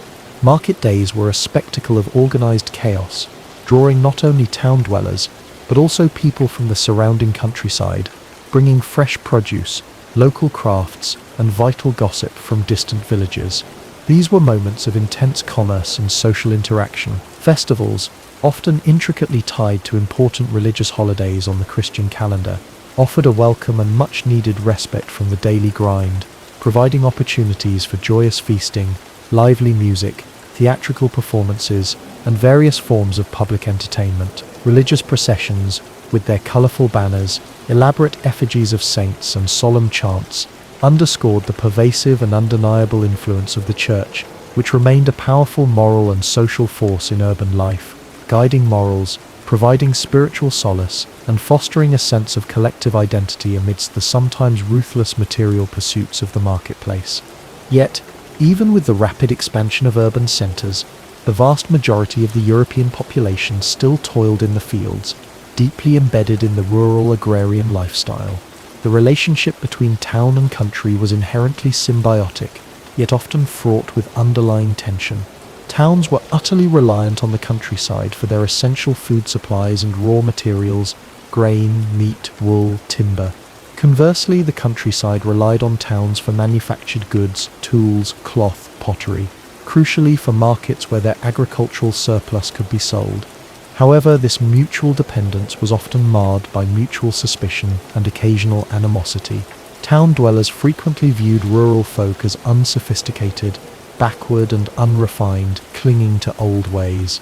Meanwhile, peasants often resented the perceived wealth, arrogance, and occasional exploitation by the urban elite, who often purchased their produce cheaply and sold their manufactured goods at high prices. This dynamic tension, though often subtle, was a recurring and significant feature of medieval society, shaping political alliances, influencing local conflicts, and profoundly impacting cultural perceptions and stereotypes. The rise of towns and trade also played a decisively crucial, albeit gradual, role in the decline of feudalism, as kings and monarchs gained increasing wealth through taxing prosperous towns, regulating inter-regional trade, and sometimes directly lending to or being loaned from wealthy merchant families. Their financial independence from their powerful, landowning noble vassals steadily increased. This newfound economic leverage allowed monarchs to raise and maintain larger, more professional standing armies, bypassing the traditional feudal levy, where they had to rely solely on the military service and resources of their often rebellious nobles. This shift in financial and military power enabled a slow but inexorable process of centralized authority asserting itself over fragmented local feudal power. The emerging concept of a nation-state, characterized by a more unified legal system, a standardized bureaucracy, and a strong centralized government, began to take root, largely fueled by the dynamic economic engine of the towns. The old feudal order, meticulously centered around inherited land, personal loyalty, and localized military power, slowly but surely began to give way to a new paradigm, increasingly driven by commerce, a developing body of common law, and a nascent sense of overarching national identity. The process was painstakingly slow, spanning several centuries, often marked by periods of resurgence for feudal power and temporary setbacks for urban autonomy, but the overarching historical trajectory was undeniably clear. The Crusades, a series of religiously motivated military expeditions launched by Latin Christians to reclaim the Holy Land, paradoxically, also contributed significantly to this urban and commercial revival, despite their often brutal and chaotic nature. While primarily religious endeavors, these grand expeditions inadvertently opened up new and enduring trade routes to the east, particularly the Middle East and Byzantium. European crusaders and merchants, following in their wake, were introduced to an astonishing array of exotic goods hitherto largely unknown in the West. Luxurious silks, pungent and valuable spices, such as pepper, cinnamon, nutmeg, precious jewels and advanced technologies like sophisticated shipbuilding techniques, navigation tools, and even new crops and agricultural methods. Returning crusaders, often having exhausted their personal wealth or in desperate need of funds to finance their journeys, sometimes sold or mortgaged their ancestral lands to wealthy merchants, further accelerating the transfer of wealth and influence from the old land-based aristocracy to the burgeoning urban centers and the merchant class. The sheer logistical complexity of moving large armies and their supplies across vast distances also profoundly stimulated the development of more efficient shipping methods, sophisticated banking practices, and elaborate supply chains, all of which directly benefited the burgeoning merchant class and the towns that served as their commercial bases. The later Middle Ages saw these transformative trends accelerate with even greater momentum. The devastating period of the Black Death in the mid-14th century, while catastrophic in terms of human life, paradoxically led to a severe labor shortage across Europe. This scarcity of labor in turn gave surviving peasants and urban workers significantly greater bargaining power, further eroding the last vestiges of serfdom and weakening feudal control over labor. The growth of powerful merchant families, some accumulating vast wealth that rivaled or even surpassed that of minor nobility, fundamentally altered the social landscape. These influential families built grand urban houses, lavishly patronized the arts and architecture, and invested in ambitious ventures that stretched across continents, their commercial ambition matched only by their willingness to take calculated risks in pursuit of greater profit. These merchant titans, rather than kings or nobles, were in many ways the true architects of the new medieval economy, their intricate ledger books often proving as influential in shaping the future as any lord's military decree. The urban centers became vibrant melting pots of cultures, where people from different regions, speaking diverse dialects and holding varied customs, mingled, exchanged goods, and crucially exchanged ideas. This intense cultural dynamism, coupled with the intellectual awakening spurred by the growth of universities, fostered an unprecedented atmosphere of innovation, inquiry, and intellectual curiosity. New technologies and practical innovations emerged from these urban environments, from improved shipbuilding techniques that facilitated more distant voyages to advancements in metallurgy, and most profoundly, the invention of the printing press in the mid-15th century.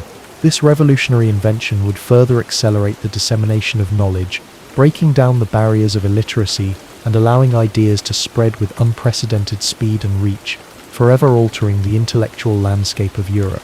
The world was slowly, irrevocably, transforming from a largely isolated agrarian society into a more interconnected, commercially vibrant and intellectually curious one. The very foundations for the monumental shift, known as the Renaissance, and the subsequent age of exploration were being meticulously laid, brick by brick, coin by coin, within the bustling, smoky, and often chaotic walls of the medieval towns. The quiet murmur of the early Middle Ages had given way to the insistent, undeniable roar of a world reborn through trade, urban enterprise, and the relentless march of human ambition. The story of cities, no longer merely fortified strongholds, but vibrant hubs of human endeavor, had truly begun. And so it was, from the long cold ashes of the Roman Empire, and from the rigid feudal lands, the continent of Europe began to stir. The towns, once mere whispers amongst ancient ruins or isolated outposts, now sang with a new song, a song of trade, of craft, and of newfound freedoms. The air vibrated with the energy of the burghers, with the clinking of coin replacing barter, with the debates of scholars in nascent universities, and with the construction of magnificent cathedrals clawing at the sky, symbols of civic pride and burgeoning prosperity. New roads and revitalized riverways became the arteries for an ever stronger economic pulse, carrying goods, people, and ideas across a landscape that had once been so fragmented. Slowly but surely the old order began to yield. Power shifted from the land-owning nobility bound by military tradition towards nimble merchants, shrewd bankers, and skilled artisans. The world for the European of the 12th and early 13th centuries seemed filled with new possibilities, an expanding horizon, even if that expansion was often still limited to the confines of their own continent or the familiar shores of the Mediterranean. They were beginning to look outwards, driven by faith in the Crusades, or by the promise of profit in trade with the Levant and Byzantium. Yes, their world was becoming larger, more interconnected, more dynamic. The story of cities as vibrant hubs of human endeavour had indeed truly begun, and its roar was growing, heralding a new dawn. However, while Europe was absorbed in its own internal renaissance, building its cathedrals stone by stone, negotiating its town charters one by one, and sending its ships on ever bolder commercial ventures, far to the east, on the limitless steppes of Asia, a power of a different kind was gathering momentum. There it was not the clang of the craftsman's hammer or the merchant's haggle that echoed, but the thunder of countless hooves, the clash of arms, and the war cries of a people being forged in the crucible of hardship and conquest. A storm was forming, a human typhoon driven by a singular will and immeasurable ambition, poised to sweep away ancient civilizations. For the princes and merchants of Europe, for its bishops and serfs, the world beyond the borders of Christendom, and perhaps the adjacent Islamic world, remained largely terra incognita, a fabled land populated by monsters and marvels in the popular imagination, but seldom considered a tangible threat or a source of world-altering change. They heard faint whispers of distant kingdoms in the Orient, of the legendary Prester John or the riches of Cathay, but all this seemed remote, separated by unimaginable distances and impenetrable cultural barriers. They did not know, they could not have known, that from the heart of Eurasia, a power was rising that would redefine the meaning of scale, speed, and brutality in warfare. A power that would make Europe's feudal conflicts seem like petty squabbles. The roar that heralded Europe's rebirth would soon be challenged by a different thunder, a thunder from the east, far louder, more primal, and infinitely more menacing than anything they had ever conceived. In that vast, windswept expanse that stretched from the fringes of China to the edges of the Rissa's principalities, life was a stark and brutal ballet of survival. This was the Eurasian steppe, an immense ocean of grass, punctuated by forbidding mountain ranges like the Altai and the Tian Shan, and traversed by nomadic tribes whose entire existence was inextricably linked to the horse and the bow. For centuries, these peoples, a shifting kaleidoscope of names that echoed with the harsh clang of their own tongues, Tatars, Kerets, Merkits, Naimans, Oirads, and a then relatively obscure tribe known as the Mongols, had ebbed and flowed across this landscape. Their politics were a complex, visceral tapestry of temporary alliances, bitter blood feuds, and sudden betrayals. Their wealth was measured not in gold hoards or fertile farmlands, but in the size of their herds, sheep, goats, camels, and above all, horses, and their power in the number of mounted warriors, no code, who would follow a chieftain's banner into the fray. They raided each other for livestock, for women, for grazing rights, their lives dictated by the rhythm of the seasons, migrating between summer and winter pastures. They traded, sometimes warily, sometimes eagerly, with the settled civilizations on their periphery, exchanging furs, horses, and livestock for grain, textiles, metal goods, and luxury items. Occasionally, a particularly charismatic leader would forge a larger, though usually short-lived confederation that would erupt outwards, threatening the borderlands of China or the oasis cities of Central Asia, only to fragment again upon the leader's death or a significant defeat. To the east lay the ancient sophisticated civilizations of China, then fractured into three major states. The Jin dynasty, ruled by Jurchens, controlled Manchuria and northern China, including the old imperial capital of Zhongdu near modern-day Beijing. To their south, across the Huai River, lay the southern Song dynasty, heirs to the rich cultural legacy of China, their capital at Linan, modern Hangzhou, a city of fabulous wealth and refinement. To the west of the Jin, in the Gansu corridor, was the Tangut kingdom of Xishe, a Buddhist state that controlled vital sections of the Silk Road. These were realms of immense populations, deeply entrenched bureaucracies, advanced technology, and vast infantry-heavy armies. They looked upon the steppe nomads with a mixture of contempt and apprehension, protected, they believed, by their great walls, their sophisticated diplomacy of playing one tribe against another, and their sheer demographic and economic weight. To the south and west of the steppes sprawled the equally ancient and complex Islamic world. Dominant among these in the early 13th century was the Khwarezmian Empire, a vast, rich but internally fragile Sunni Muslim entity. It had risen rapidly, forged through conquest by a dynasty of Turkic slave soldier origins.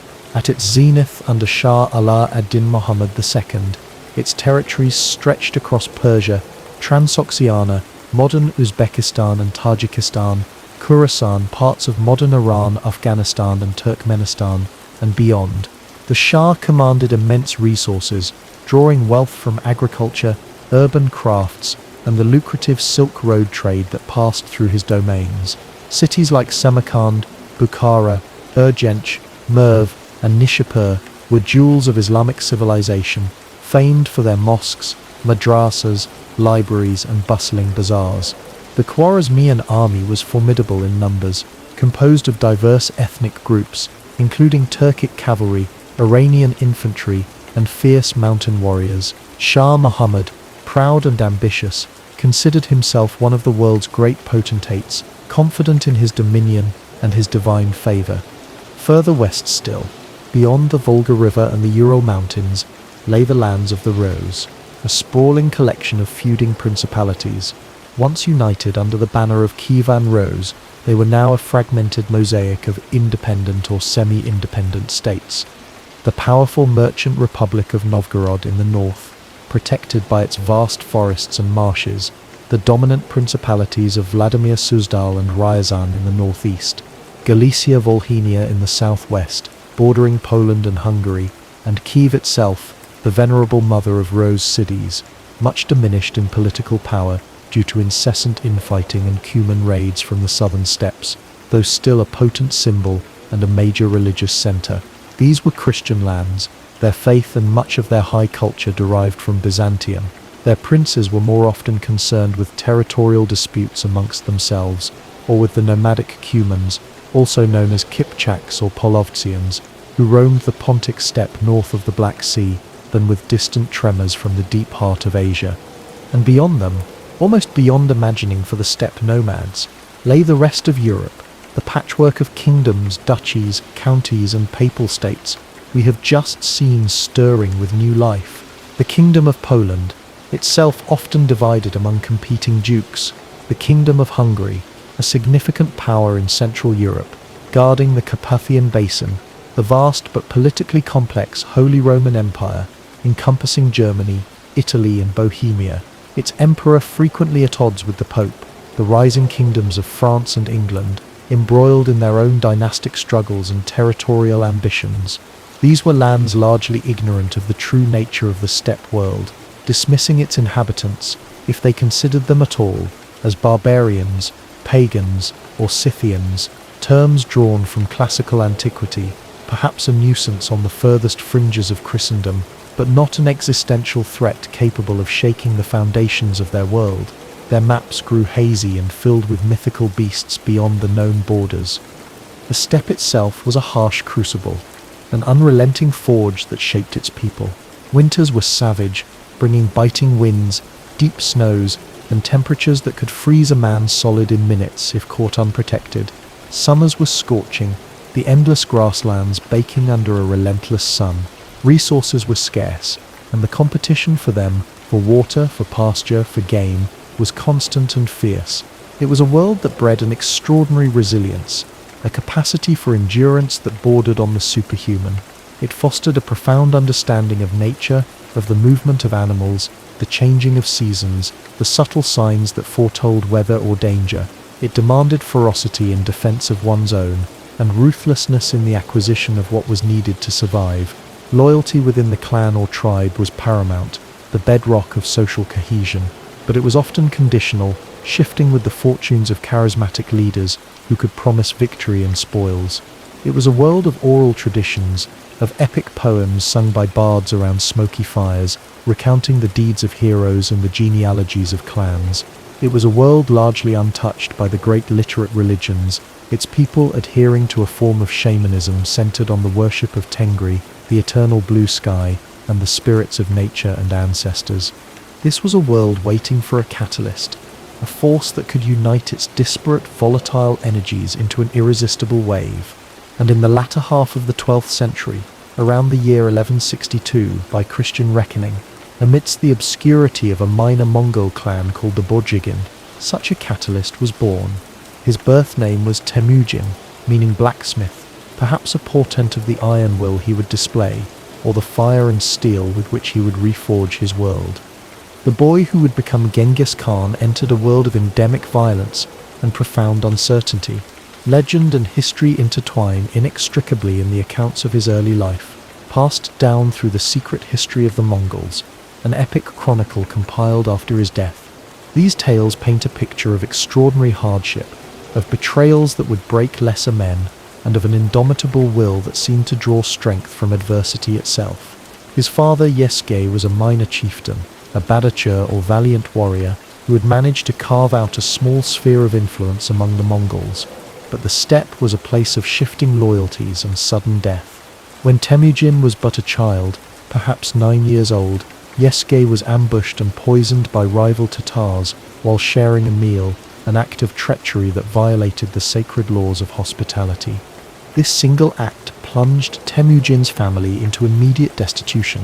Their own clan, the Teocheud, led by relatives of Yesuge, feared being burdened by a widow and her young children, and perhaps saw an opportunity to usurp Yesuge's followers.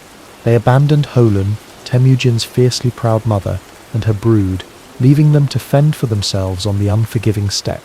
These were the formative years, a brutal, relentless education in survival. Holun, a woman of immense courage and resourcefulness, taught her children to forage for roots and berries, to fish in the rivers, to hunt marmots and birds.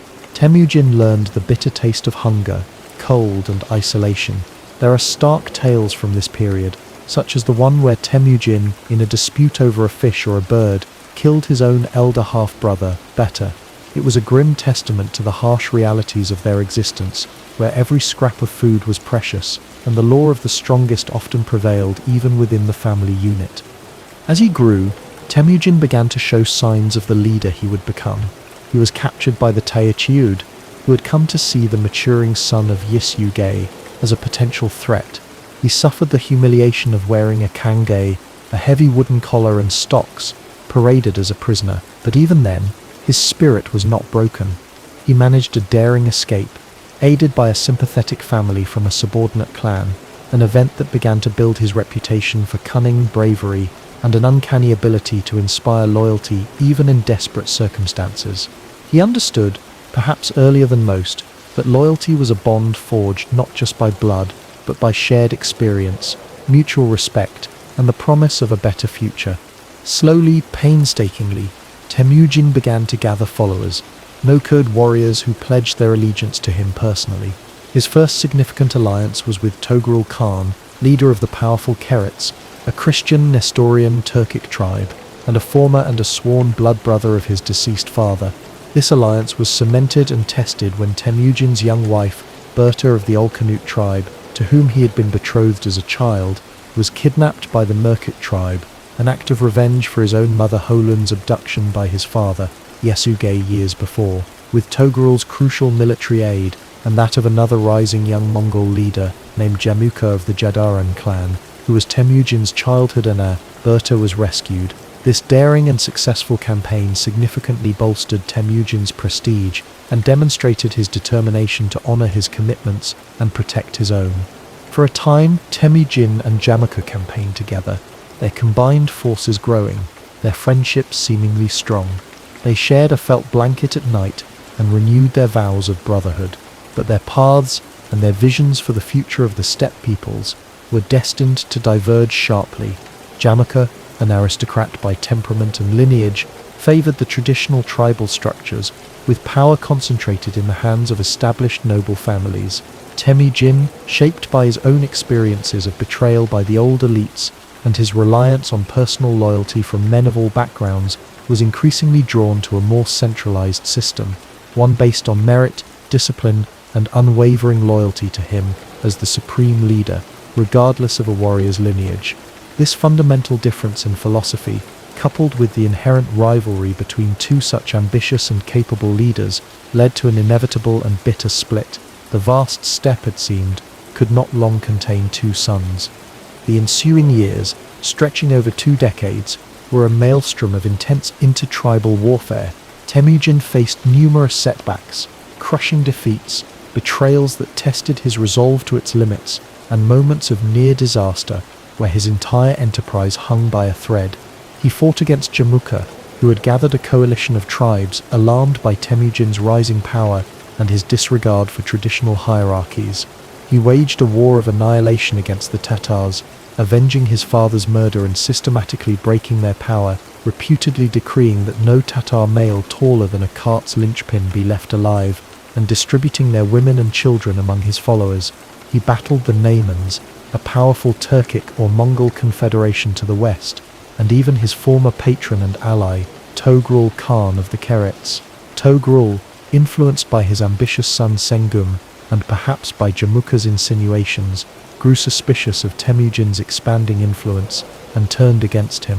The war against the Kerets was one of the most difficult and dangerous of Temujin's career, but he ultimately triumphed, absorbing many Keret warriors into his own forces. Each victory was hard-won, each defeat a bitter but invaluable lesson in strategy, diplomacy, and human nature. Through it all, Temujin's reputation grew, spreading like wildfire across the steppes.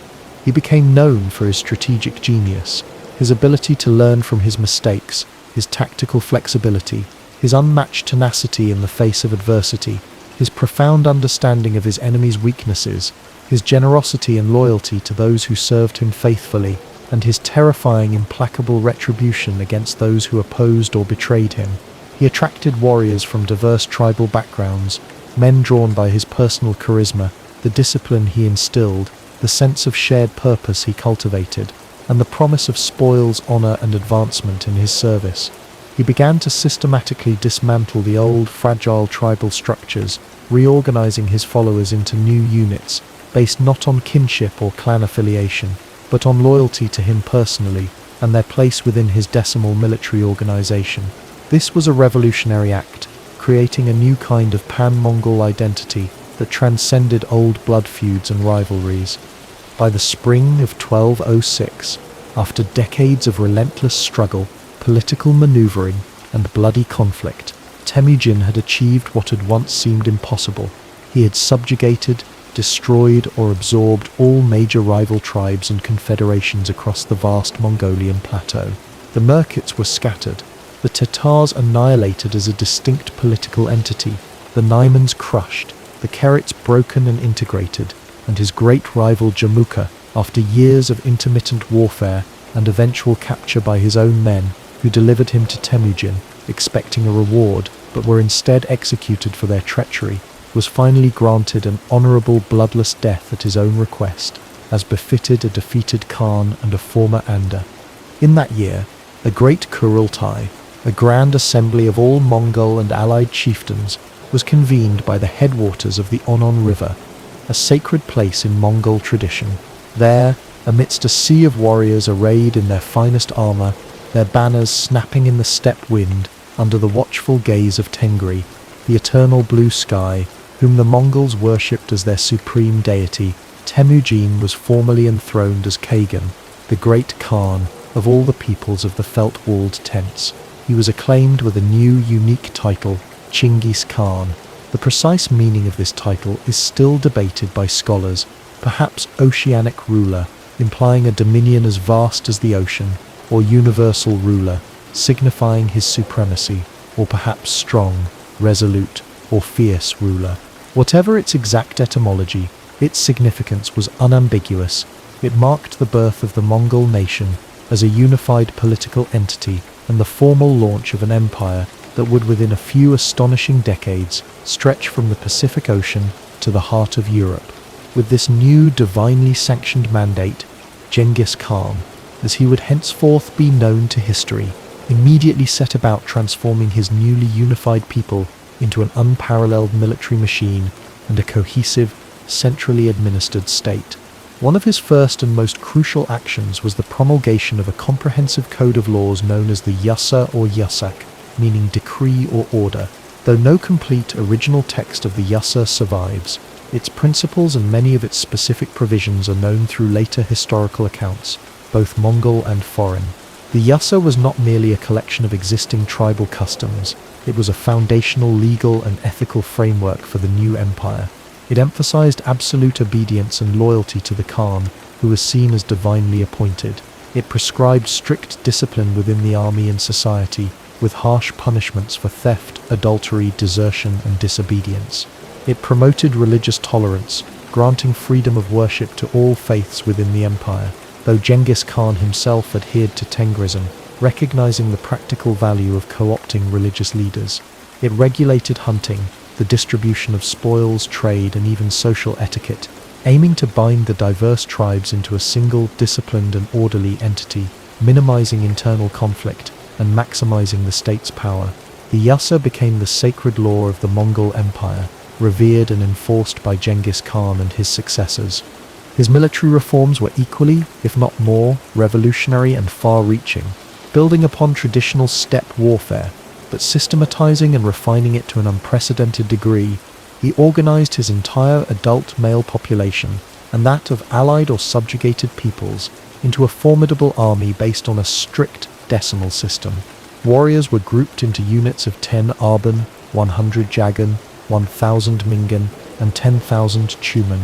Each unit was commanded by an officer appointed by Genghis Khan or his trusted generals, and these commanders were promoted based on demonstrated skill, bravery, and loyalty, not on noble birth or tribal affiliation. A radical departure from traditional steppe practice that opened avenues of advancement for commoners and fostered intense loyalty to the Khan. Sons inherited their father's military positions, ensuring continuity, but only if they proved worthy. These units trained together, fought together, and lived together, fostering an incredible esprit de corps and cohesion. Discipline was ironclad. If one man in an Arban retreated without orders, all 10 were executed. If an Arban broke, the entire Jagan could be punished. This instilled a sense of collective responsibility and ensured that Mongol units rarely broke in battle. The core of this army was its cavalry, a force of unparalleled mobility, endurance, and firepower. Every Mongol warrior was a superb horseman, practically born in the saddle, capable of firing a powerful composite bow with deadly accuracy while galloping at full speed. They typically carried multiple horses, 3 to 5 per warrior was common, allowing them to cover vast distances with incredible speed, changing mounts to keep their steeds fresh. Mongol armies could travel up to 60 or 70 miles a day, sometimes even more for extended periods, a logistical feat that astounded and terrified their more sedentary enemies. They were equipped for all conditions, carrying lances, sabers, axes, maces, and protective leather or lamellar armor. Their archers utilized a variety of arrowheads for different purposes, armor-piercing, broadheads for unarmored targets, incendiary arrows, and even whistling arrows for signaling. They were masters of maneuver, employing tactics such as the feigned retreat, mangudai, where a part of their force would pretend to flee, luring the enemy into a prepared ambush where fresh Mongol reserves would encircle and annihilate them. They excelled at reconnaissance, envelopment, and surprise attacks. Genghis Khan also understood the critical importance of intelligence, planning, and psychological warfare. Spies and scouts, known as crackle, were sent far ahead of his main armies, gathering detailed information about the enemy's strength, dispositions, terrain, and political situation. He meticulously planned his campaigns, often years in advance, coordinating the movements of multiple army corps across vast distances with remarkable precision. His reputation for ruthlessness was deliberately cultivated and strategically employed.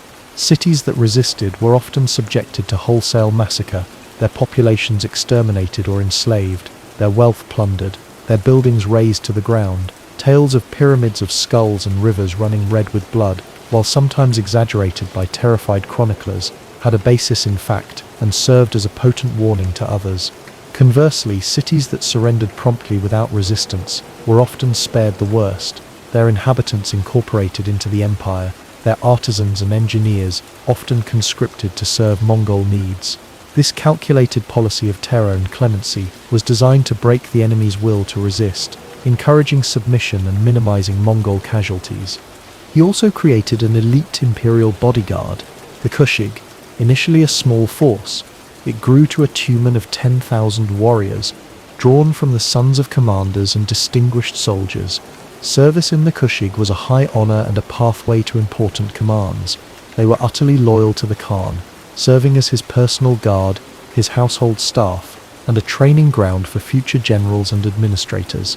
Many of his greatest generals like Subutai, Jebe, Mukhali, and Jelme came from humble backgrounds, their talents recognized and nurtured by Genghis Khan. With his nation unified, his laws proclaimed, and his army forged into a weapon of unprecedented power, Genghis Khan turned his gaze outwards. His first major campaigns were not directed westward towards Europe, but eastward and southward, against the settled empires that bordered the Mongolian plateau. In 1209, he launched a campaign against the Tangut kingdom of Shisha. The Tanguts, though possessing a strong army and fortified cities, were unable to withstand the Mongol onslaught. Genghis Khan, still learning the art of siege warfare against well-defended urban centers, encountered difficulties but adapted, employing Chinese engineers and captured siege equipment. He famously diverted a river to flood the Tangut capital, though the dike broke and flooded his own camp as well. Eventually the Tangut king submitted, agreeing to pay tribute and become a vassal, providing troops and resources for future Mongol campaigns. This war was a crucial learning experience, teaching the Mongols valuable lessons in logistics, siegecraft, and the administration of conquered sedentary populations. Next, Genghis Khan turned his attention to a far greater prize, the wealthy Jin dynasty of northern China. The Jin had long been a dominant power in the region, often treating the steppe tribes, including the Mongols, as troublesome tributaries. Genghis Khan had personal reasons for enmity as well, as the Jin had been responsible for the death of one of his ancestors.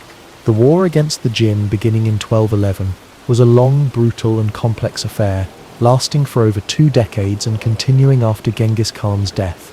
The Mongols, initially struggling against the massive Jin armies and their heavily fortified cities, gradually gained the upper hand through their superior mobility, battlefield tactics, and the increasing use of sophisticated siege engines and techniques learned from Chinese defectors and captives.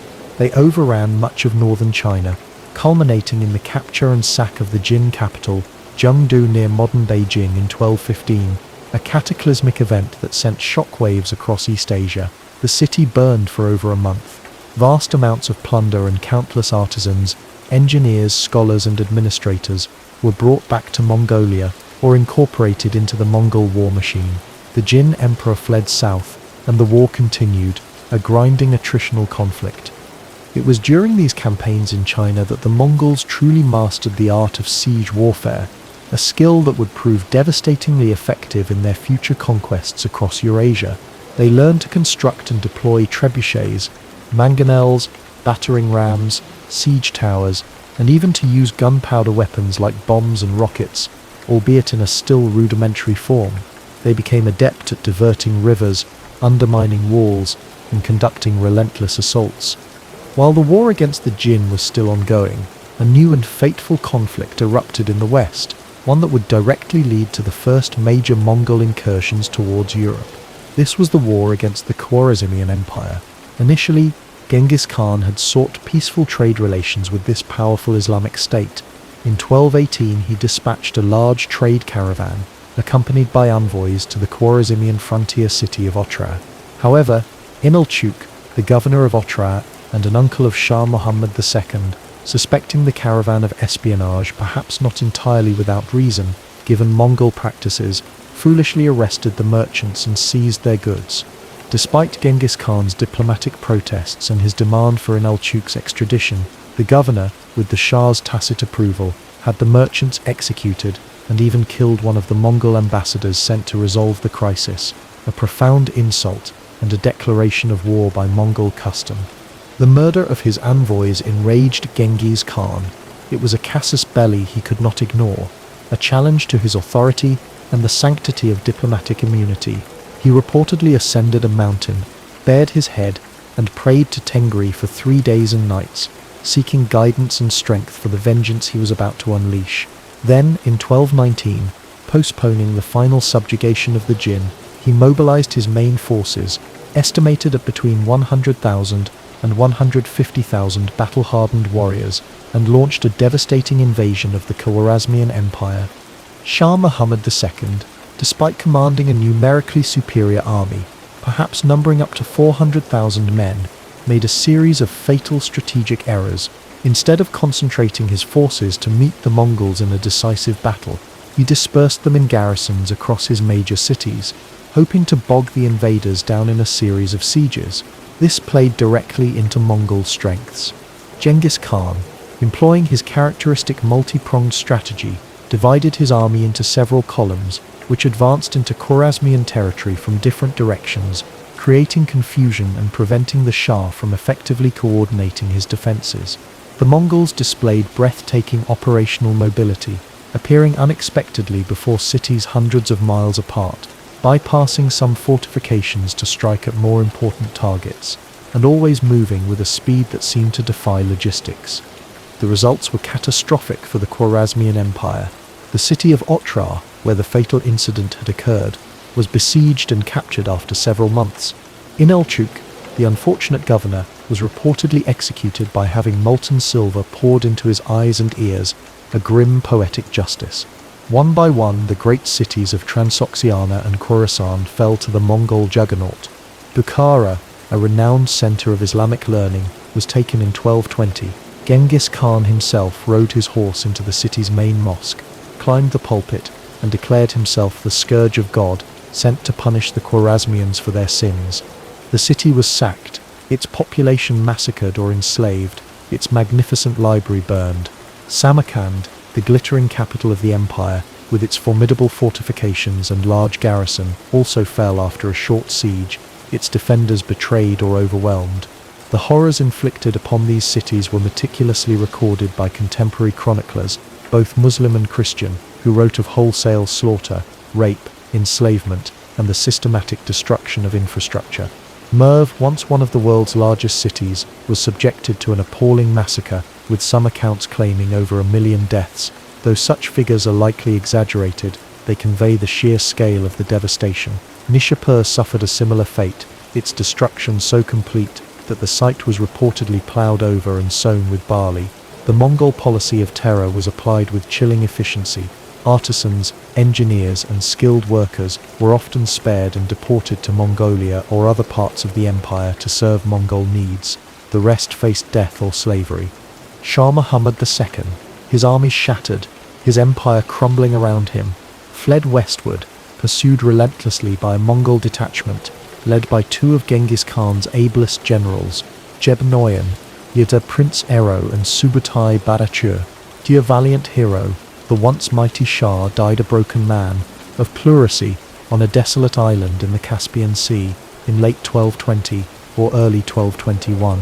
His son, Jalal al-Din Mingbanu, a courageous and capable warrior, continued a desperate resistance for several years, rallying remnants of the Khwarezmian forces and inflicting some local defeats on the Mongols, but he was ultimately unable to stem the tide and was eventually forced to flee to India. The annihilation of the Khwarezmian Empire was a pivotal event. It brought the Mongols into direct contact with the Islamic heartlands, opened up vast new territories for conquest and plunder, and demonstrated on a terrifying scale the efficacy of the Mongol military machine. It also set the stage for the first Mongol reconnaissance in force into Europe. While Genghis Khan was consolidating his conquest of Khwarezmia, the detachment under Jebi and Subutai, having pursued Shah Muhammad to his death, received new orders. They were to conduct a great cavalry raid, a deep reconnaissance mission around the Caspian Sea, to explore the lands beyond and gather intelligence. What followed was one of the most audacious military expeditions in history, with around 20,000 horsemen, 2 tumans, Jebi and Subutai, embarked on an epic journey that would take them through Persia, across the formidable Caucasus Mountains, and into the steppes of southern Russia. In 1221 they swept through Azerbaijan, and then into the Christian kingdom of Georgia, a prosperous and militarily respected state. The Georgians, under King George IV Lasha, confronted the invaders but were decisively defeated in 2 major battles, their feigned heavy cavalry proving no match for Mongol tactics of feigned retreats and encirclements. The Mongols ravaged parts of Georgia, but did not attempt a full conquest at this stage. their mission being reconnaissance. From Georgia, they pushed north through the treacherous passes of the Caucasus, defeating a coalition of Alans, ancestors of modern Ossetians, Lesgians, Circassians, and Cumans who tried to block their path. Subutai cleverly sowed dissension among the allies, bribing the pagan Cumans with promises of peace and treasure to abandon their Christian Alan allies, whom the Mongols then crushed. True to form, the Mongols then turned on the Cumans. By 1222, Jebi and Subutai had emerged onto the vast Pontic steppe, north of the Black Sea, the traditional homeland of the Cumans Kipchaks. They systematically attacked and defeated various Cuman tribes, sending terrified refugees fleeing westward into the lands of the Rus's principalities and further into Hungary and the Balkans. The Cuman Khan, Khotan, whose own daughter was married to Prince Mstislav Mstislavich the Daring of Galicia, appealed urgently to the Rus's princes for aid against this new, unknown and terrifying enemy. "Today they have taken our land," the Cuman message reportedly ran. "Tomorrow they will take yours." The Rus princes, a notoriously fractious group, were alarmed by the appearance of these fierce invaders and the plight of their Cuman neighbours, with whom they had a complex relationship of intermittent warfare and alliance. A council of princes, including Mstislav the Daring of Galicia, Mstislav III Romanovich of Kiev, and Yuri II Vsevolodovich of Vladimir Suzdal, though the latter ultimately did not send troops in time, met in Kiev and after much debate agreed to form a coalition with the Cumans to meet the Mongols in battle before they could cross the Dnieper River and invade Ruf's territory proper. It was a rare show of unity, albeit a fragile one. In the spring of 1223, a large Rasu Kuman army, perhaps numbering as many as 80,000 men, though figures vary wildly and are often inflated, advanced eastward into the steppe to confront the Mongols. Jeb and Subutai, heavily outnumbered, employed their classic tactics. They sent envoys to the Rasu princes, claiming they had no quarrel with them and were only punishing the Cumans, their traditional enemies. Some Rasu princes, suspicious, had the Mongol envoys executed, another fatal mistake. The Mongols then began a slow, deliberate retreat eastward for over a week, drawing the overconfident and poorly coordinated Rasu Kuman forces deeper and deeper into the steppe, stretching their supply lines and sowing frustration among the Allied commanders. Finally, on May 31st, 1223, near the Kalka River, a small river flowing into the Sea of Azov, the Mongols turned to fight. The battle was a disaster for the Rus's Cuman coalition. The initial attack, led by Mstislav the Daring and the Cumans, pushed back the Mongol vanguard. However, this was likely a feigned retreat. As the Allies pressed forward in a disorganized manner, the main Mongol forces, concealed and fresh, launched a devastating counterattack, particularly on the flanks. The Cumans, who were on the wings, broke first and fled, throwing the Rus's ranks into confusion. The Mongols then systematically enveloped and destroyed the isolated Rus's contingents. Mstislav of Galicia managed to escape with a remnant of his force. Mstislav of Kiev, with his troops, had established a fortified camp on a hill overlooking the river. The Mongols besieged this camp for 3 days. Eventually, Mstislav of Kiev, trusting Mongol promises of safe conduct in exchange for ransom, surrendered. The Mongols, however, did not honor their pledge. According to some chronicles, Mstislav of Kiev and other captured princes were laid on the ground, covered with wooden planks, and the Mongol commanders held a victory feast on top of them, crushing them to death. A brutal end deemed appropriate for leaders who had killed their envoys. The slaughter of the Rus's soldiery was immense. The Battle of the Kalka River was a cataclysmic defeat for the Rus's principalities. It shattered their combined military strength and exposed their vulnerability. However, after this stunning victory, Jeba and Subutai did not press further into Rus's lands. Their mission was reconnaissance and punishment, not yet full-scale conquest. They turned eastward, but suffered a setback against the Volga Bulgars, who ambushed them. Nevertheless, they eventually rejoined Genghis Khan's main forces in Central Asia. Their epic 3-year, 5,000-mile raid, having provided invaluable intelligence about the lands, peoples, and military capabilities of Eastern Europe. The name Tatar, a term the Mongols often applied to their enemies, but which Europeans came to use for the Mongols themselves, began to be whispered with dread in the courts of the Russes. Further west, in Central and Western Europe, the news of Khalkha, if it arrived at all, was vague and distorted, a distant rumour of barbarian strife on the fringes of the known world, quickly forgotten amidst more pressing local concerns. Europe remained largely oblivious to the storm that had just given its first terrifying flash of lightning. Genghis Khan himself never set foot in Europe. After the Khwarezmian campaign, he returned to Mongolia and then focused on finally crushing the Shisha kingdom, whose ruler had defied his summons to participate in the Western War. It was during this campaign against Shisha, in August 1227, that Genghis Khan died, his health perhaps failing due to injuries sustained in a fall from his horse during a hunt, or from illness. His death was kept secret for a time to ensure the successful completion of the Shisha campaign, which ended with the utter annihilation of the Tangut state and its people. Before his death, Genghis Khan had designated his third son, the charismatic and capable Ogedei, as his successor to the position of Great Khan. He had laid the foundations of a vast empire, an empire built on conquest, discipline, and a vision of Mongol dominion over the entire world. He left his sons and grandsons a legacy of unceasing warfare and expansion. Ogedei was formally elected Great Khan at a Kurultai in 1229. He proved to be an able administrator and continued his father's expansionist policies. He established a permanent capital for the empire at Karakoram in Mongolia, oversaw the final conquest of the Jin dynasty in China, completed in 1234, and initiated campaigns in Persia and Korea. But the unfinished business in the west, the lands scouted by Jebi and Subutai, beckoned. The Rus's princes had not been fully subjugated, and the rich lands of Europe lay beyond. At another great Kurultai, held in 1235, a momentous decision was made to launch a massive, full-scale invasion of Europe. The objective was clear: to conquer the western steppes, subjugate the Rus's principalities, and then push further into the heart of Christian Europe, incorporating its lands and peoples into the Mongol world empire, as ordained by Tengri. This was not to be a mere raid, but a war of conquest on an unprecedented scale.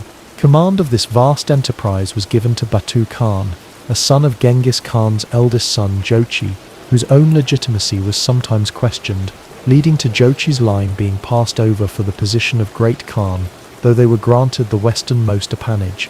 Batu, though the nominal commander-in-chief, was to be guided by the aging but still brilliant Subutai, the true strategic mastermind behind the campaign, the man who had fought at Khalkha and who possessed an unparalleled understanding of warfare across diverse terrains. A massive army was assembled, drawn from across the Mongol Empire, reputedly numbering around 120,000 to 150,000 warriors, a force composed not just of Mongols, but also of Turkic allies and contingents from conquered peoples. It included numerous princes of the blood, sons and grandsons of Genghis Khan, such as Guyuk son of Ogedei, Munke son of Tului, Kadun, Baidar, and Orda. This was to be an all-Chinggisid enterprise.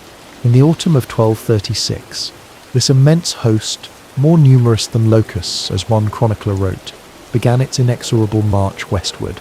Their first major target was Volga, Bulgaria, a prosperous Turkic state on the middle Volga River that had managed to repulse Jeba and Subutai years earlier. This time, the Bulgars stood no chance.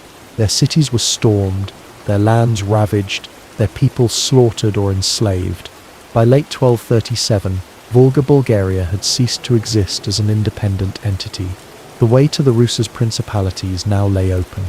In the brutal cold of December 1237, the Mongol avalanche descended upon Ryazan, the southeasternmost of the major Russia's principalities. The princes of Ryazan, appealing in vain for aid from their rival, Grand Prince Yuri II of Vladimir Suzdal, found themselves isolated. They sent envoys to Batu, who demanded a tribute of 1/10 of everything they possessed. The Ryazan princes defiantly refused. Only when none of us remain, they reportedly replied, will all be yours. The siege of Ryazan lasted only a few days.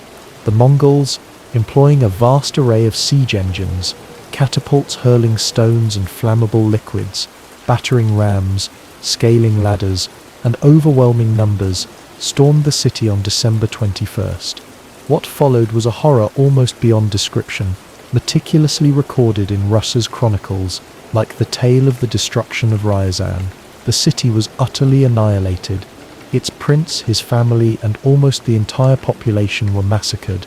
Churches were desecrated and burned, houses looted and razed. No eye remained to weep for the dead, lamented the chronicler. The few survivors who had hidden were hunted down. The image of Ryazan's fate sent a shockwave of terror throughout the Russ's lands. From Ryazan, the Mongols, using the frozen rivers as highways for their vast cavalry formations, advanced northwestward into the heart of the powerful Vladimir Suzdal Principality during the winter of 1237 to 1238. Grand Prince Yuri II, belatedly realizing the magnitude of the threat, had gone north to gather his forces, leaving his capital Vladimir defended by his sons. The Mongols brushed aside hastily assembled local militias. Kolomna, a strategic fortress, fell after a fierce battle where a son of Genghis Khan, Kol Khan, was killed, further enraging the invaders. Moscow, then a minor fortified town, was captured and burned in 5 days. In February 1238, the Mongols reached Vladimir, one of the richest and most beautiful cities of Russia. After a siege of only a few days, during which the defenders witnessed the execution of one of Yuri's captive sons before the city walls, Vladimir was stormed on February 7th.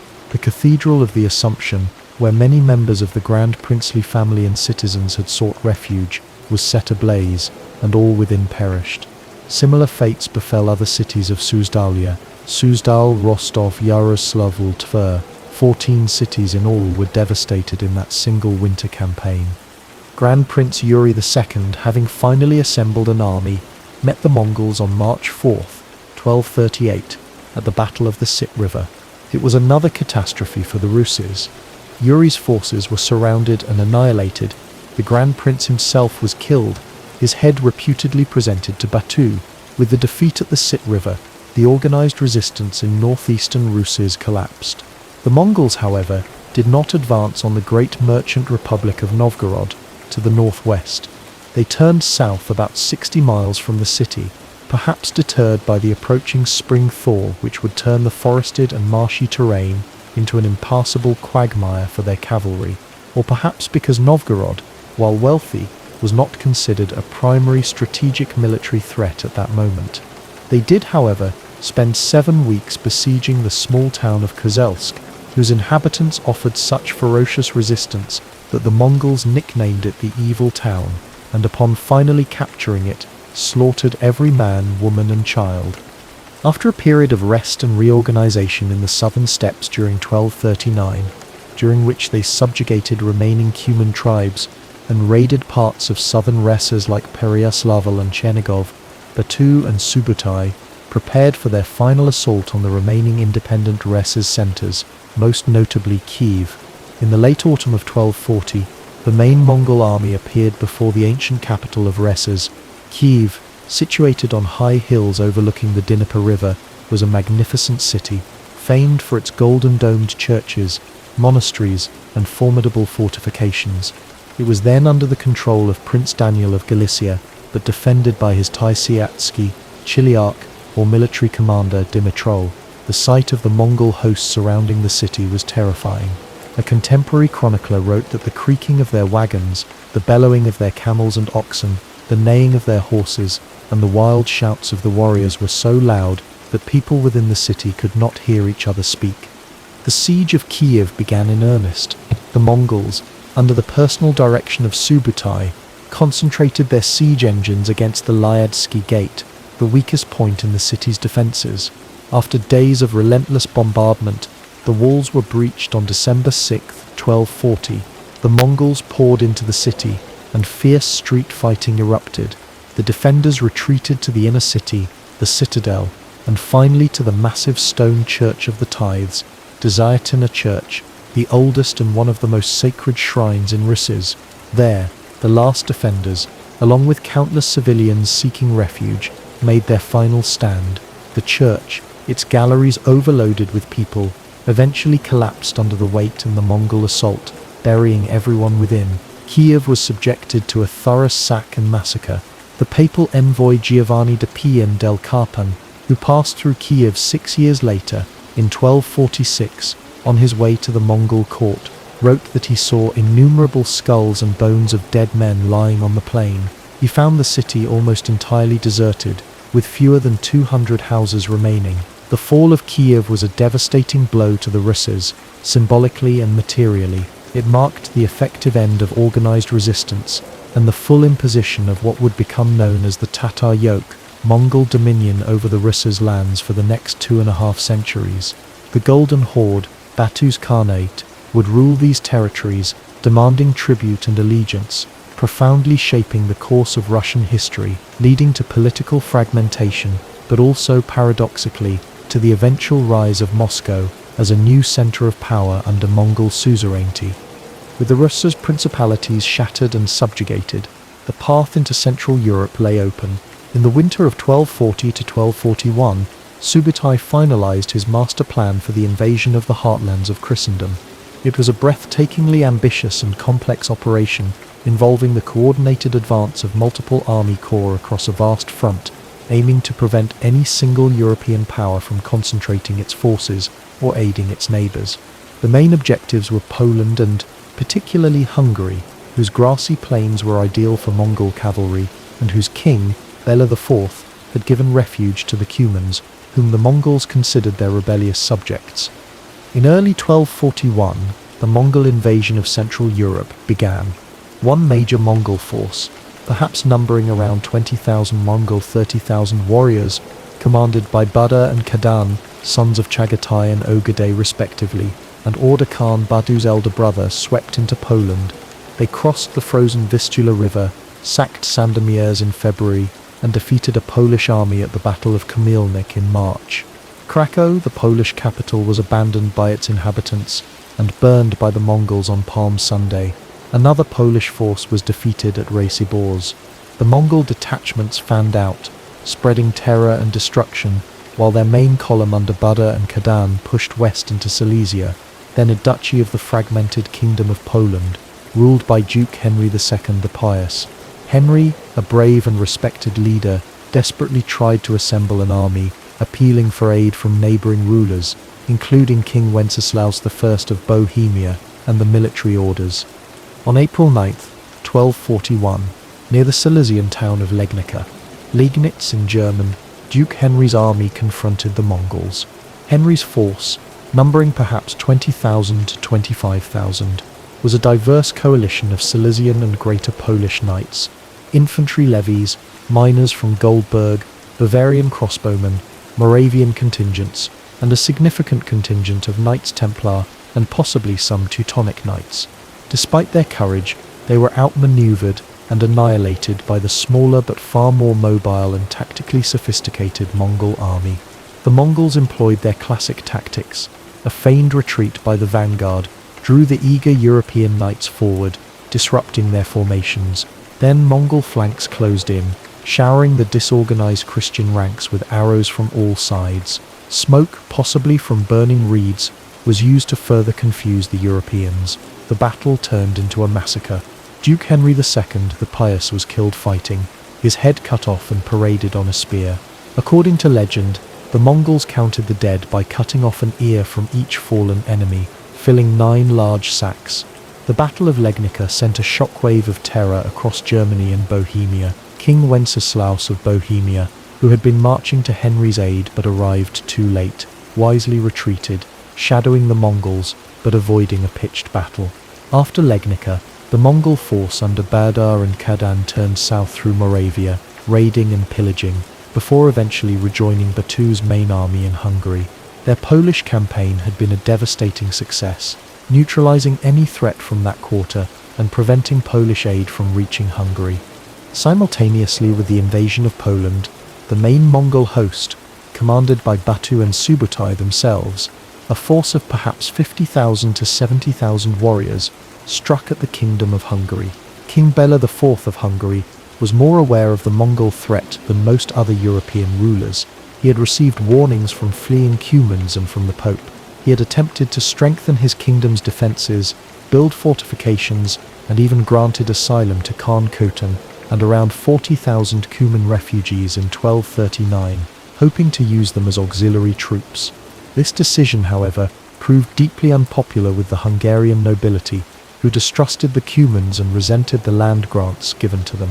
Tensions ran high, and just as the Mongol invasion began, Khan Khotan and his retinue were murdered in Pest by a panicked mob, possibly instigated by suspicious Hungarian nobles. This led to the enraged Cumans rampaging through the Hungarian countryside and then fleeing south towards Bulgaria, depriving Bela of a significant portion of his potential forces at the critical moment. In March 1241, several Mongol columns invaded Hungary from different directions, primarily through the Vereka Pass and other passes in the Carpathian Mountains, which had been poorly defended. King Bela IV, facing internal disarray and a nobility often reluctant to answer his summons, managed to gather a substantial army, possibly numbering 60,000 to 80,000 men, including Hungarian knights, light cavalry, infantry, and foreign contingents like Knights Templar. He advanced eastward to meet the invaders. Subutai, employing his strategic genius, allowed the Hungarians to advance, luring them towards a battlefield of his choosing. On April 10, 1241, just 2 days after the Battle of Legnica, the decisive confrontation took place on the Moshi Heath, near the confluence of the Sajo and Tisa rivers. The Hungarian army, confident in its numbers, encamped in a fortified wagon lager. Subutai, however, had a brilliant and daring plan. During the night of April 10th, a Mongol detachment under Shiban, another of Jochi's sons, began to cross the Sajo River via a stone bridge, engaging the Hungarian defenders. This was initially a diversion. The main Mongol force, under Subutai and Batu, secretly constructed a pontoon bridge further south, under the cover of darkness, and began crossing the river to outflank the Hungarian camp. When dawn broke on April 11th, the Hungarians found themselves increasingly surrounded. Mongol siege engines bombarded their camp with stones and incendiary projectiles. Mongol archers rained arrows upon them. After several hours of intense fighting and bombardment, panic began to set in within the crowded Hungarian camp. Subutai, in a calculated move, deliberately left an apparent gap in the Mongol encirclement to the west. Seeing this, the desperate Hungarians began to flee through the perceived escape route. This was exactly what Subutai intended. As the fleeing Hungarians streamed out in a disorganized mass, they ran into a prepared Mongol ambush. The retreat turned into a horrific slaughter that lasted for 2 days, as Mongol cavalry pursued and cut down the fugitives relentlessly over many miles. The Hungarian army was virtually annihilated. Archbishop Ugrin Chasak of Kalocsa, the chancellor, many bishops, and a huge proportion of the Hungarian nobility perished. King Bela IV himself barely managed to escape the battlefield, fleeing first to Austria, where Duke Frederick II, his erstwhile ally, treacherously imprisoned him and extorted a ransom, then to Zagreb in Croatia, and finally to the Dalmatian coast, taking refuge on the island of Trogol, relentlessly pursued by a Mongol detachment under Khadan. The Battle of Moshi was an even greater disaster for Christian Europe than Legnica. It effectively destroyed the military power of the Kingdom of Hungary, one of the major bulwarks of Christendom in the East. For the next year, Hungary was subjected to a systematic and brutal Mongol occupation. Towns and villages were pillaged and burned, populations massacred or enslaved. The Mongols under Khadan pursued King Bela IV all the way to the Adriatic coast, sacking Zagreb and raiding into Croatia and Dalmatia, though they failed to capture the king. Other Mongol detachments pushed south into the Balkans, raiding into Bulgaria, which subsequently became a Mongol vassal, Serbia, and Bosnia. Another column under Batu even probed towards Vienna, causing widespread panic in Austria and Bohemia. It seemed as if all of Europe lay open and defenseless before the invincible Mongol tide. The Pope, Gregory IX, tried to preach a crusade against the Mongols, but his calls met with little response, partly due to his ongoing bitter conflict with the Holy Roman Emperor, Frederick II Hohenstaufen. Frederick II himself, though expressing alarm at the Mongol threat and exchanging letters with other rulers, was more focused on his power struggles in Italy and took little direct action. Europe was politically fragmented. its leaders mutually suspicious and unable to mount a unified defense. Many saw the Mongol onslaught in apocalyptic terms. They were the armies of Gog and Magog, the harbingers of the Last Judgment, sent by God to punish Christendom for its sins. The name Tartar, derived from the Greek Tartarus, hell became synonymous with demonic cruelty and unstoppable destruction.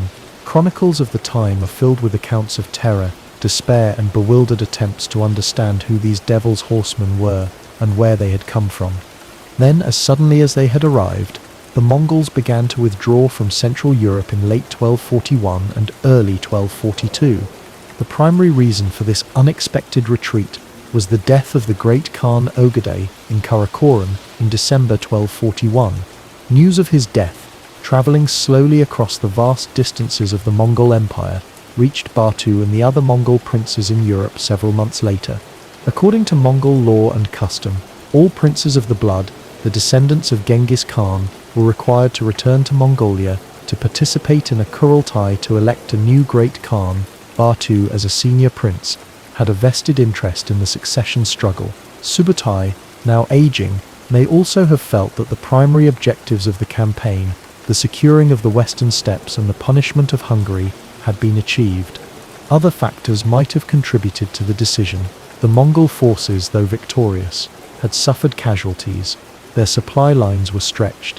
The terrain of Western Europe, with its dense forests, numerous castles, and less abundant grazing land compared to the Hungarian plains, might have seemed less suitable for a prolonged Mongol occupation and conquest.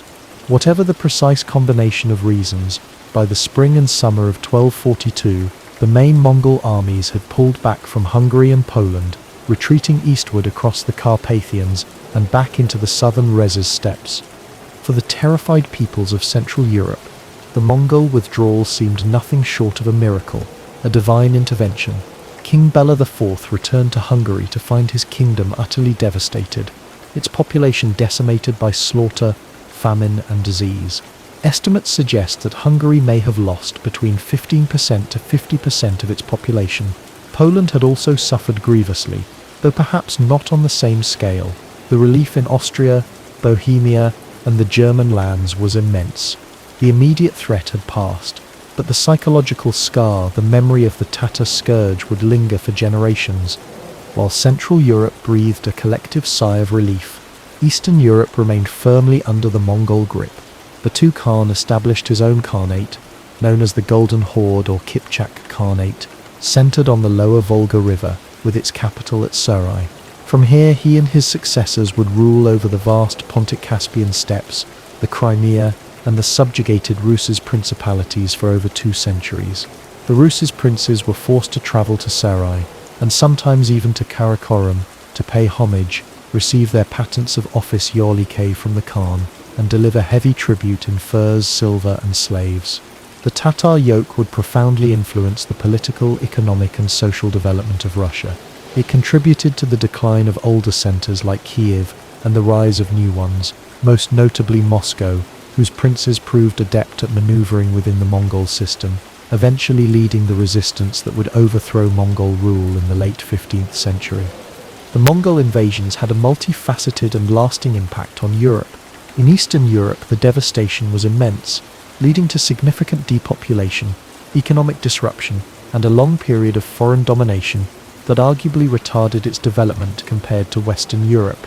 In Central Europe, while the occupation was shorter, the destruction was severe, prompting rulers like Bela IV of Hungary to undertake major reforms, including the construction of stone castles and the encouragement of immigration to repopulate devastated lands.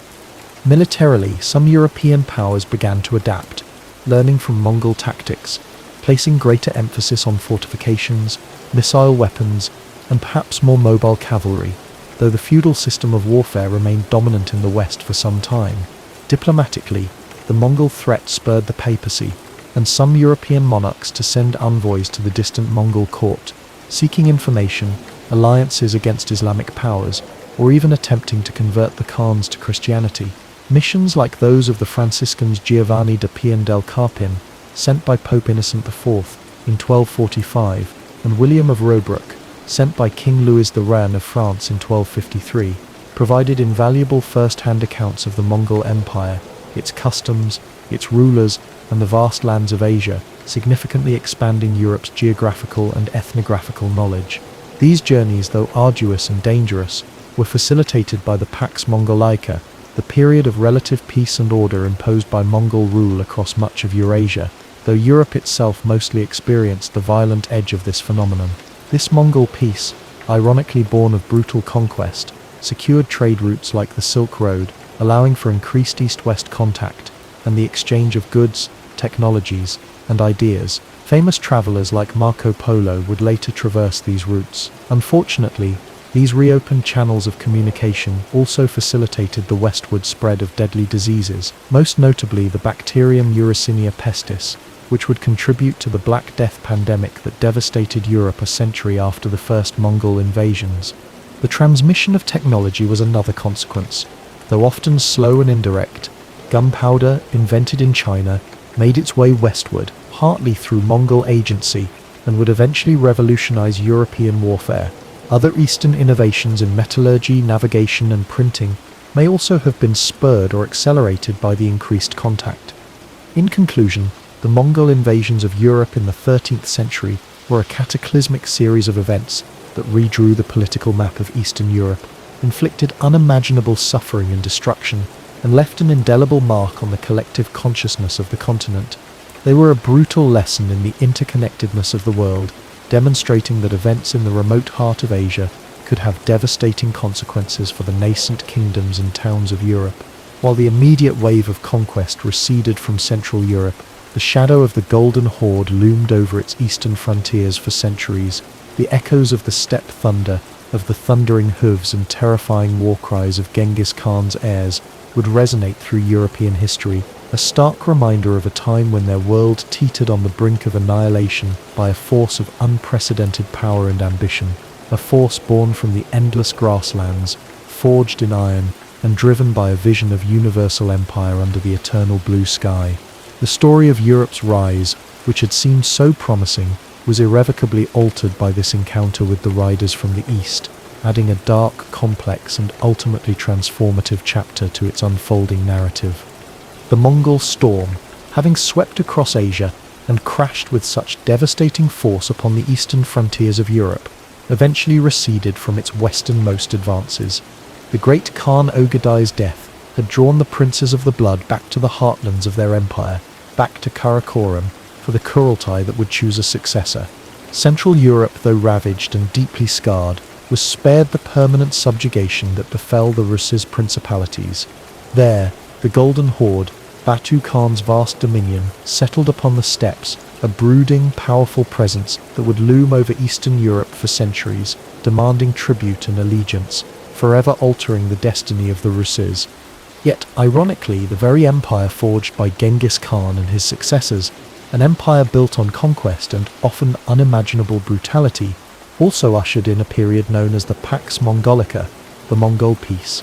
Across the vast Eurasian landmass, from the Black Sea to the shores of the Pacific, the firm, often harsh rule of the Khans suppressed much of the endemic banditry and intertribal warfare that had plagued the ancient trade routes.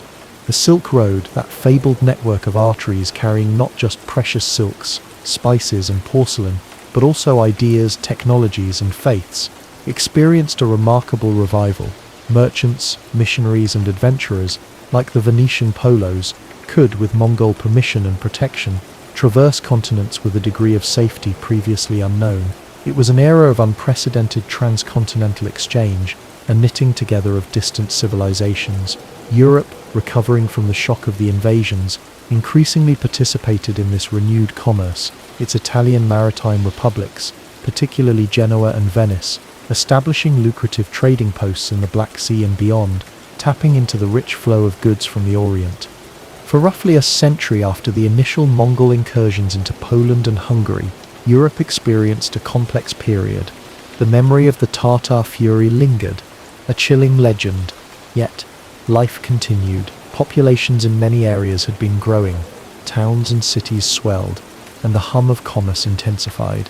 The great Gothic cathedrals continued their slow ascent towards the heavens.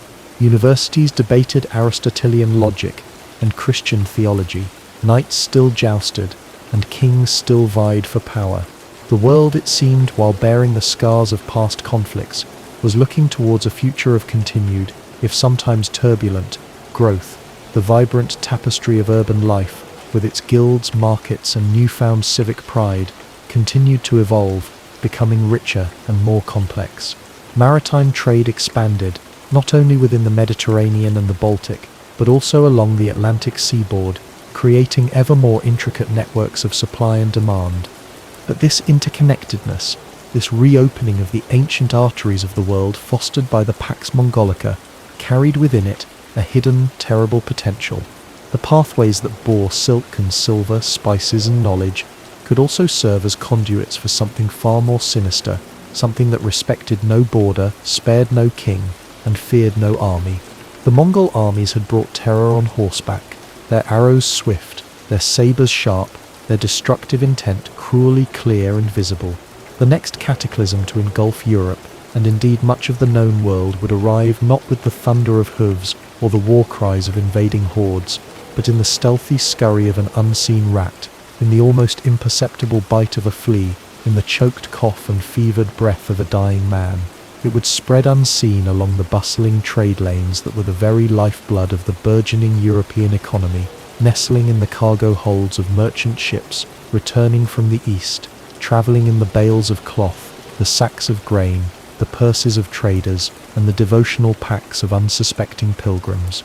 A century after the sons of Genghis Khan had laid waste to its eastern fringes, Europe was about to face an enemy against which its stoutest castle walls, its most valiant armoured knights, and its most fervent prayers would prove largely, terrifyingly, powerless. The stage was being meticulously, if unknowingly, set for a pestilence so profound, so devastating in its sweep and its consequence, that it would dwarf the demographic impact of even the most brutal Mongol campaigns. It would reshape societies, economies, and even the very way people perceived their world, their faith, and their own mortality.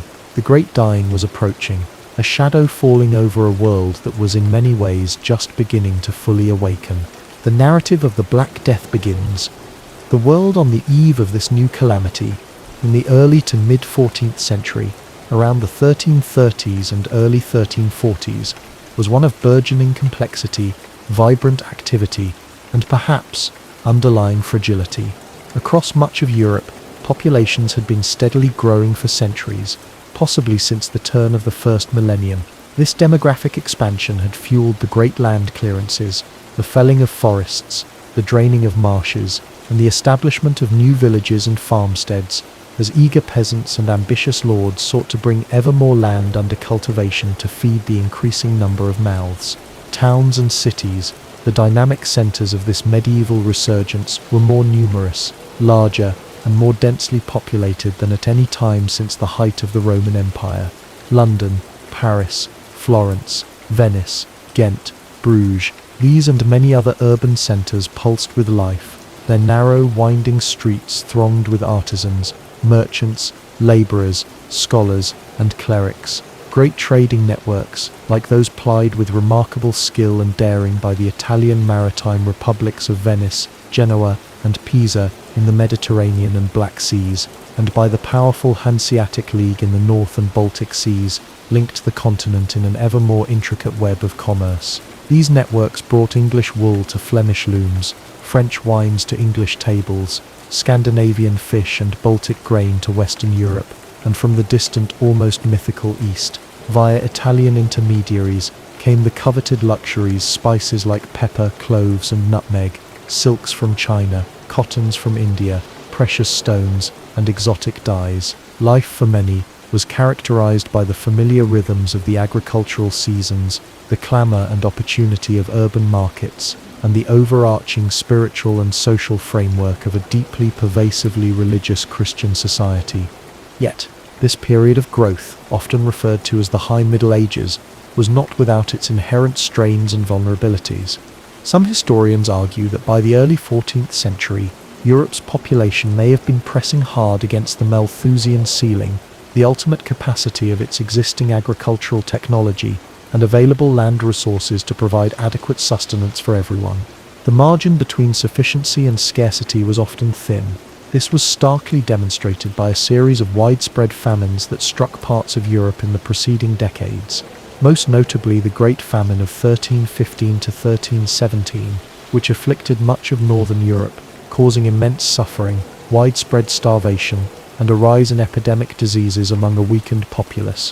While recovery had occurred, the memory of such vulnerability lingered. Furthermore, the very success of urban growth brought its own challenges.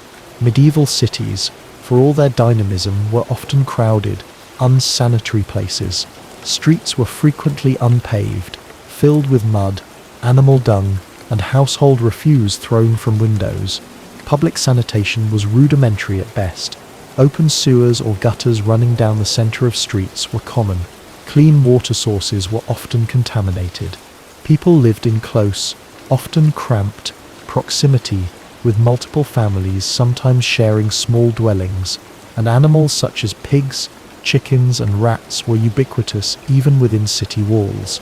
These conditions, while perhaps no worse than in many other pre-modern societies, created an ideal breeding ground for disease.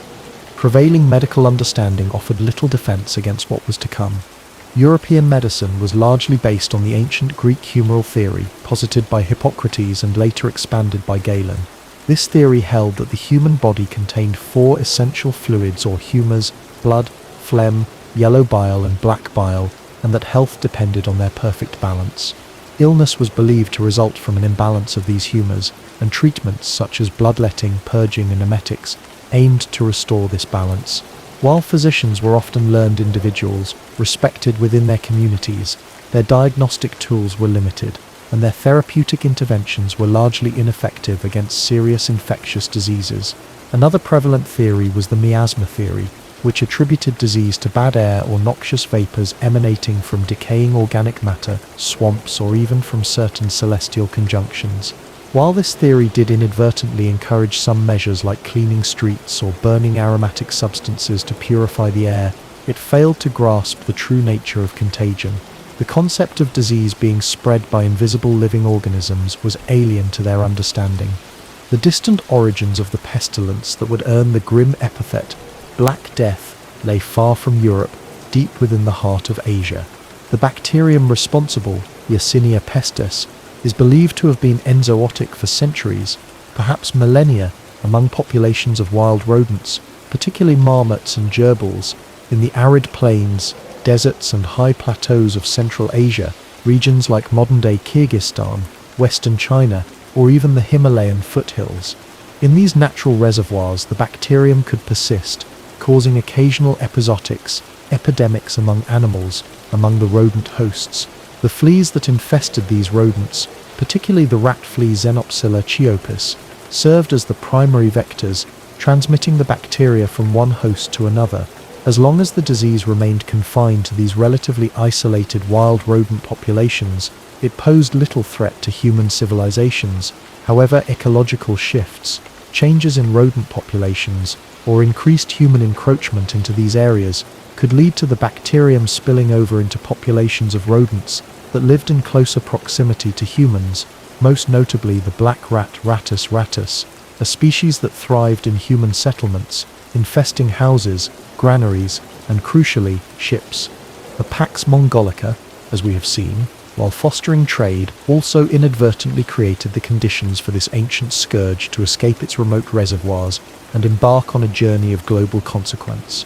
The increased movement of people, animals and goods along the revitalized Silk Road and other transcontinental routes provided the perfect mechanism for the infected rats and their fleas to travel vast distances, carrying their deadly cargo into new, unprepared territories.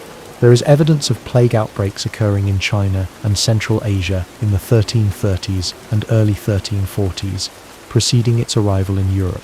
Mongol armies too, in their constant movements and campaigns, may have played a role in disturbing plague foci and carrying the infection across their vast empire. The spark that ignited the European pandemic is often traced to a specific dramatic event, the Mongol siege of Kufra, also known as Kaffa, modern Feodossia, in the Crimea, in the years 1346 to 1347. Cuffa was a thriving and strategically important trading post on the northern shores of the Black Sea, controlled by the Genoese, who used it as a major hub for their commerce with the East, sourcing slaves, furs, grain and other goods. In 1346, the Mongol forces of the Golden Horde, under Khan Janabeg, laid siege to Cuffa, part of an ongoing conflict with the Genoese over trade rights and territorial control. During the siege, a devastating epidemic, almost certainly the plague, broke out among the besieging Mongol army, decimating their ranks and crippling their military efforts. What happened next has become one of the most infamous, though debated, episodes of early biological warfare. According to the account of Gabriele de Mussi, a notary from Piacenza in Italy, who wrote about the plague's arrival some years later, though it's uncertain if he was an eyewitness at Caffa, the Mongol army, ravaged by the disease and frustrated in their siege, decided to use the plague as a weapon. They allegedly loaded the corpses of their plague victims onto their trebuchets and catapults, and hurled them over the city walls into Caffa, hoping to infect the defenders and break their resistance. What seemed like mountains of dead were thrown into the city, de Mussi wrote, and the Christians could not hide or flee or escape from them, although they dumped as many of the bodies as they could in the sea, and soon the rotting bodies tainted the air and poisoned the water supply. While the effectiveness of such a tactic in directly spreading bubonic plague, which is primarily flea-borne, is debated by modern epidemiologists, the psychological impact must have been terrifying.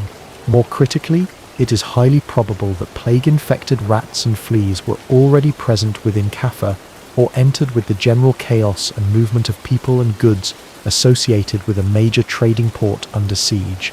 Regardless of the precise mechanism of transmission into the city, the outcome was the same: the plague took root within Caffa's walls. As the situation in Caffa became untenable, either due to the siege or the outbreak, Genoese merchant galleys, their holds laden with goods and, unknowingly with infected rats and fleas, began to flee the port in late 1346 or early 1347, seeking refuge and profit in other Mediterranean harbours. These fleeing ships became the unwitting harbingers of doom, carrying the seeds of the pestilence westward towards the heart of Europe. The Black Death was about to make its devastating landfall. In the autumn of 1347, the first tendrils of the plague reached Constantinople, the magnificent capital of the Byzantine Empire, a major crossroads of trade between East and West. The city, though past its imperial zenith, was still populous and a vital commercial hub. The arrival of ships from the Black Sea ports, likely including those from Caffa, introduced the disease. The impact was swift and devastating. One contemporary Byzantine historian, Nicephorus Gregoras, described sons dying before their fathers and houses left empty of inhabitants. Emperor John VI Kantakouzenos himself lost his youngest son Andronikos to the pestilence. From Constantinople, a city with extensive maritime connections, the plague radiated outwards. Around the same time, in October 1347, a squadron of 12 Genoese galleys, fleeing the east, arrived at the port of Messina in Sicily. Within days of their arrival, the sailors aboard these ships began to fall ill and die with terrifying speed, exhibiting horrifying symptoms: high fever, chills, vomiting of blood, and the appearance of dark, painful swellings or buboes in the groin, armpits or neck, the classic sign of bubonic plague. These buboes, which gave the disease its name from the Greek bubone, meaning groin, were swollen lymph nodes filled with bacteria and could grow to the size of an apple. Dark patches or blotches on the skin, caused by subcutaneous hemorrhaging, also appeared, perhaps contributing to the later name, Black Death. Death, when it came, was often agonizing and swift, usually within 3 to 5 days of the first symptoms. The people of Messina, witnessing this horrific new sickness, reacted with terror. They quickly realized the connection with the arriving ships and attempted to expel the Genoese galleys from their harbour, but it was too late. The disease had already taken hold. Rats, carrying infected fleas, would have disembarked from the ships along with the cargo, spreading into the port and the city. The plague ripped through Messina and then spread rapidly across the island of Sicily. The Sicilians, in their desperation, turned to prayer, processions, and the veneration of relics. but to no avail. The Bishop of Catania, attempting to bring a revered relic to Messina, himself contracted the plague and died.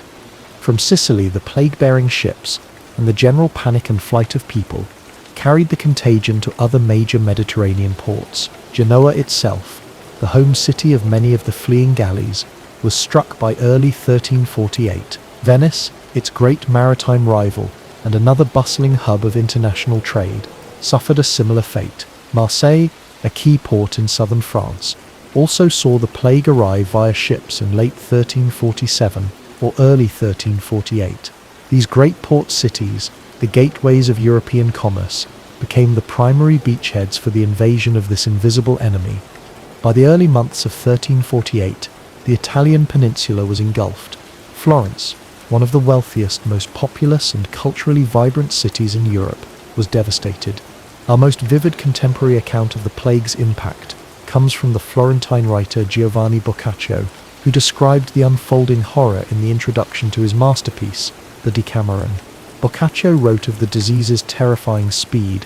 It showed its first signs in men and women alike by the emergence of certain swellings, either in the groin or under the armpits, some of which grew as large as a common apple, others as an egg. From the two said parts of the body this deadly gavocchiolo tubobo soon began to propagate and spread itself in all directions indifferently, after which the form of the malady began to change, black spots or livid, making their appearance in many cases on the arm or the thigh or elsewhere, now few and large, now minute and numerous. 3. And as the gavocchiolo had been and still was an infallible token of approaching death, such also were these spots for on whomsoever they showed themselves. Boccaccio also described the breakdown of social order. Such terror was struck into the hearts of men and women by this calamity, that brother abandoned brother and the uncle 5 his nephew, and the sister her brother and 6 oftentimes wife her husband. Nay, what is more, and scarcely to be believed, fathers and mothers were found to abandon their own children, untended, unvisited to their fate, as if they had been strangers. 7. He recounted how the sick died alone, their bodies often left unburied for days, or collected by rough porters called bikini, who for a high price would carry them to mass graves dug outside the city walls. There was no one to weep for them, Boccaccio lamented, or to light a candle, or to say a prayer. Public services collapsed. The authority of laws, both human and divine, seemed to dissolve in the face of such overwhelming mortality. Florence is estimated to have lost between half and 2/3 of its population. Other Italian cities like Siena, Pisa, and Orvieto suffered comparable losses. Siena's magnificent Duomo, its cathedral, which was undergoing a massive expansion project, was left unfinished, a permanent scar on the cityscape, a testament to the plague's devastating interruption. From Italy, the plague advanced relentlessly northwards and westwards, following trade routes, rivers, and the movement of refugees. France was hit hard in 1348. Avignon, then the seat of the papacy, a bustling administrative and religious centre, was ravaged. Pope Clement VI, on the advice of his physician Guy de Chauliac, one of the few to survive the plague and leave a detailed medical account, isolated himself by staying between 2 large fires, an attempt to purify the air. He also, to his credit, condemned the persecution of Jews and offered them protection within papal territories. Paris, one of Europe's largest cities, was struck in the summer of 1348, with devastating consequences. Bordeaux, a major port for the wine trade with England, also fell victim. Spain and Portugal were similarly afflicted. King Alfonso XI of Castile died of the plague while besieging Gibraltar in March 1350, the only reigning European monarch to perish from this first wave.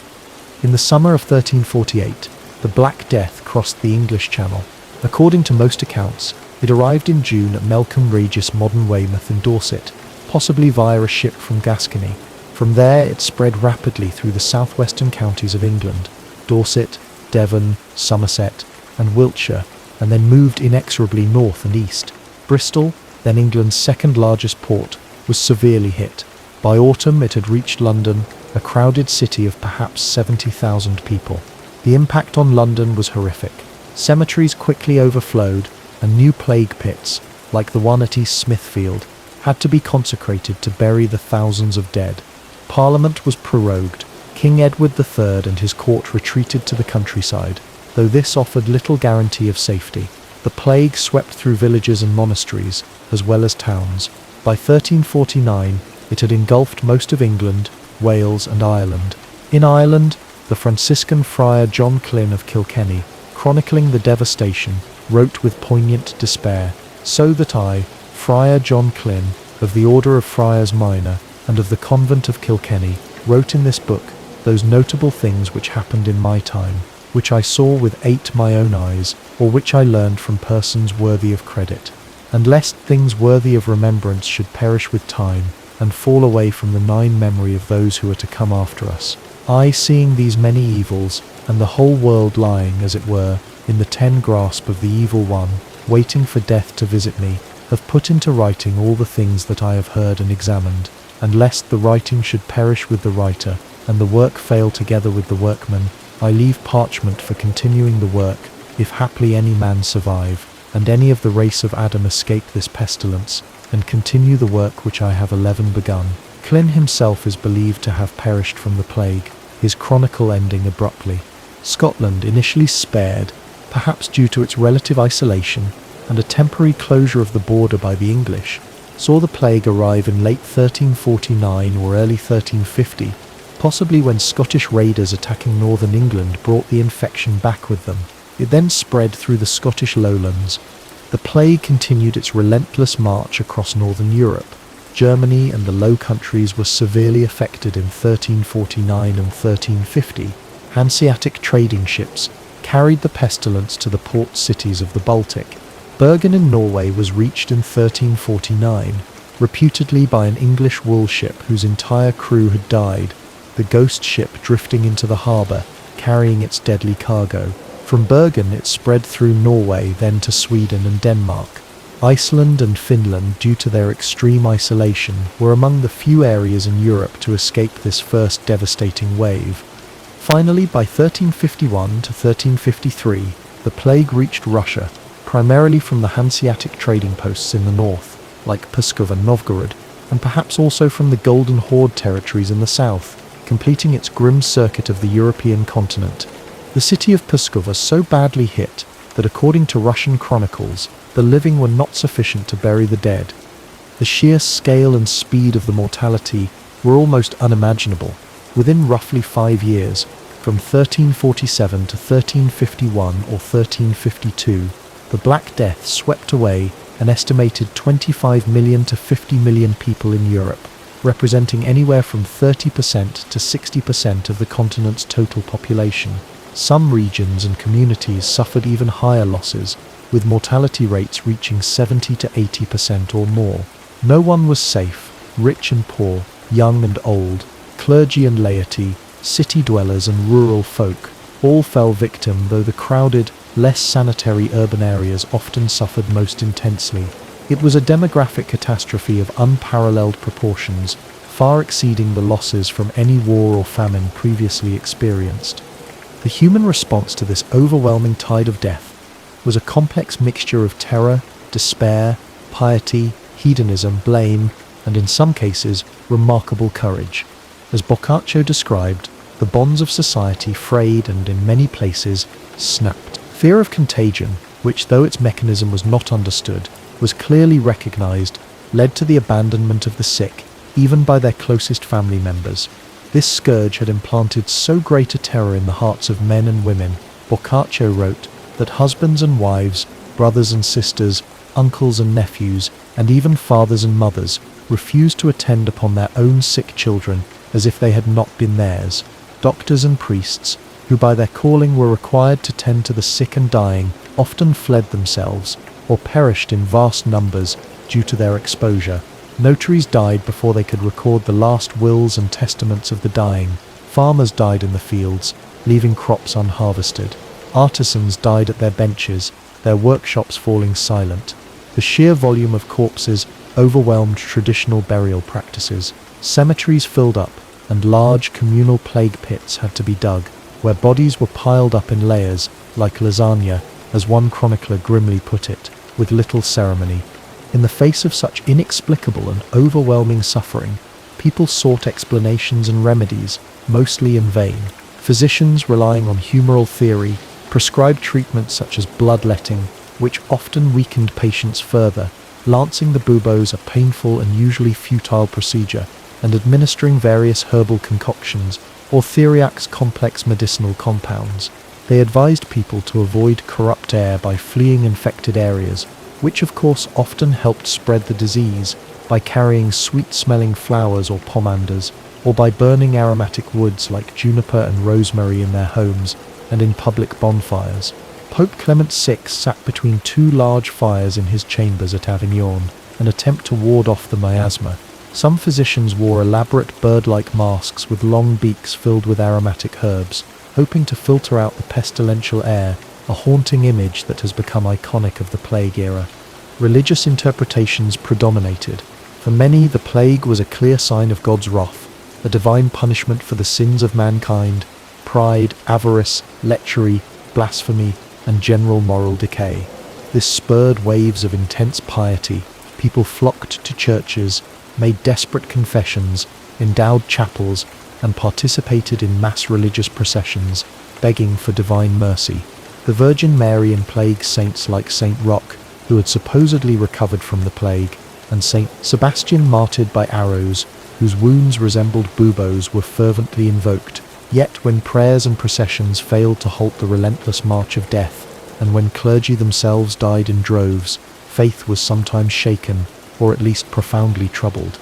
One of the most extreme manifestations of this religious fervour was the flagellant movement. Groups of men and sometimes women travelled from town to town, whipping themselves publicly with iron-tipped scourges, chanting prayers and hymns as a form of extreme penance, hoping to atone for the sins of the world and appease God's anger. These processions, often highly emotional and theatrical, initially attracted popular sympathy. However, the flagellants soon became more radical, challenging church authority, claiming direct divine inspiration, and sometimes inciting social unrest. They were also implicated in attacks on the clergy, and most virulently on Jewish communities. By 1349 to 1350, Pope Clement VI, alarmed by their excesses and their anti-clerical stance, condemned the movement, and secular authorities began to suppress them. Tragically, in times of overwhelming crisis and fear, people often seek scapegoats. Jewish communities, already subject to centuries of prejudice and persecution in Christian Europe, became a primary target. Wild rumors circulated, accusing Jews of causing the plague by deliberately poisoning wells and food supplies, often as part of an imagined international Jewish conspiracy to destroy Christendom. These accusations, though baseless and often condemned by authorities like Pope Clement VI and some enlightened rulers, found fertile ground among a terrified and ignorant populace, desperate for an explanation and an outlet for their fear and rage. From 1348 through 1351, horrific massacres of Jews occurred across Europe, particularly in France, Switzerland, and the German lands. Entire communities were wiped out. In Strasbourg, in February 1349, before the plague had even reached the city, an estimated 2,000 Jews were rounded up and burned alive at a stake in their own cemetery. In Mainz and Cologne, large Jewish populations were annihilated. Despite the obvious fact that Jews were dying from the plague at rates similar to Christians, the persecutions continued, a dark stain on an already tragic period. Amidst the despair, there were also acts of extraordinary courage and altruism. Some priests and monks remained at their posts, ministering to the sick and dying, knowing the immense risk to their own lives. Some physicians, like Guy de Chauliac, continued to treat patients and observe the disease, even after contracting it themselves and surviving. Ordinary people sometimes risked infection to care for sick relatives or neighbours, yet the overwhelming narrative was one of social unravelling and profound psychological trauma. The immediate aftermath of the Black Death was a world irrevocably changed. The most obvious consequence was the staggering demographic catastrophe, with roughly a third to a half of Europe's population gone in a few short years. The continent faced an acute labour shortage. This had profound economic effects. In many areas, surviving peasants and artisans found their labour suddenly in much higher demand. They could command higher wages and better working conditions. Landlords, desperate for tenants to work their deserted manors, were forced to offer more favourable terms, including lower rents and the commutation of labour services into cash payments.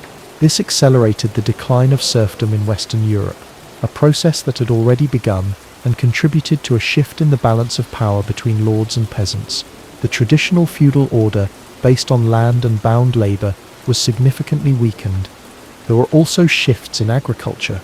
With fewer hands to till the soil, some landowners converted arable land to less labour-intensive sheep pasturing, particularly in England, fueling the wool trade. The price of agricultural goods initially fell due to decreased demand from a smaller population, while the price of manufactured goods and wages rose due to labour scarcity. This created economic hardship for some landlords but opportunities for some peasants and urban workers. Wealth became concentrated in fewer hands, as survivors inherited property from deceased relatives, sometimes multiple inheritances. This in turn may have fueled new patterns of consumption and investment. The psychological impact was deep and lasting. The ubiquity of death, often sudden and horrific, fostered a morbid preoccupation with mortality.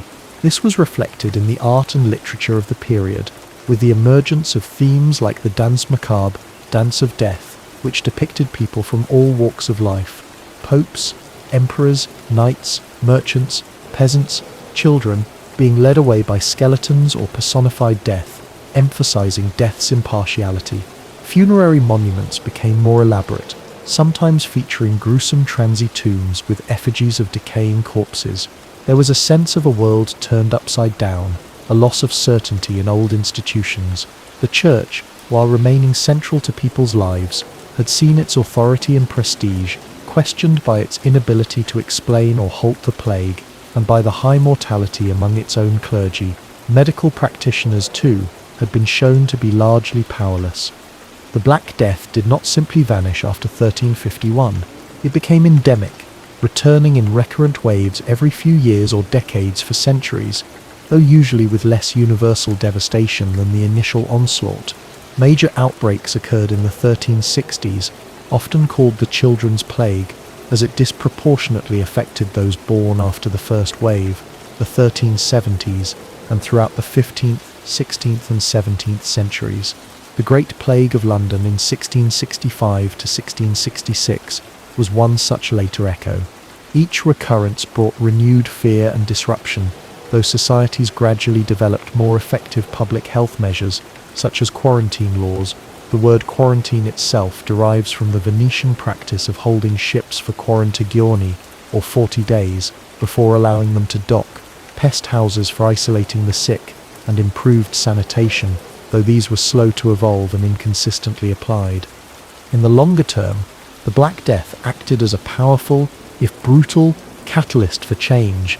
The profound demographic shift it caused had far-reaching consequences that rippled through European society for generations.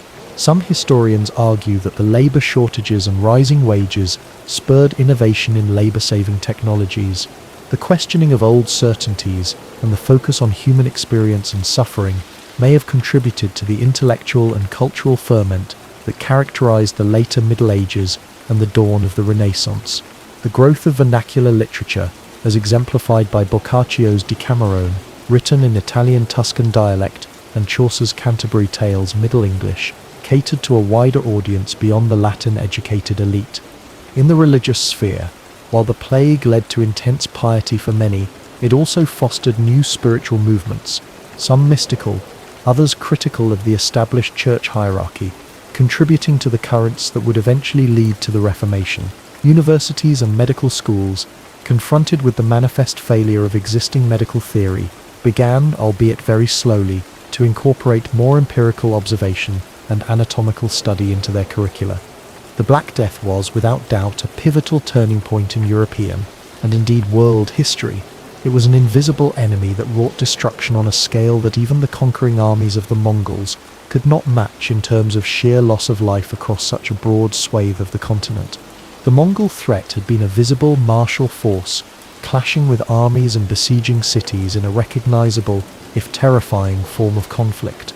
The plague was a silent, biological invader, indifferent to social status, military strength, or political boundaries.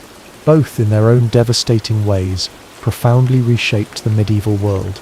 The experience of the Great Dying, the shared trauma and the societal transformations it unleashed, closed one chapter of the European experience and violently thrust its survivors into a new, uncertain, and ultimately dynamic era. The world that emerged from the shadow of the Black Death was a world forever changed, haunted by its memory, but also in complex ways, energized by the very forces of crisis and adaptation that this unparalleled pandemic had unleashed.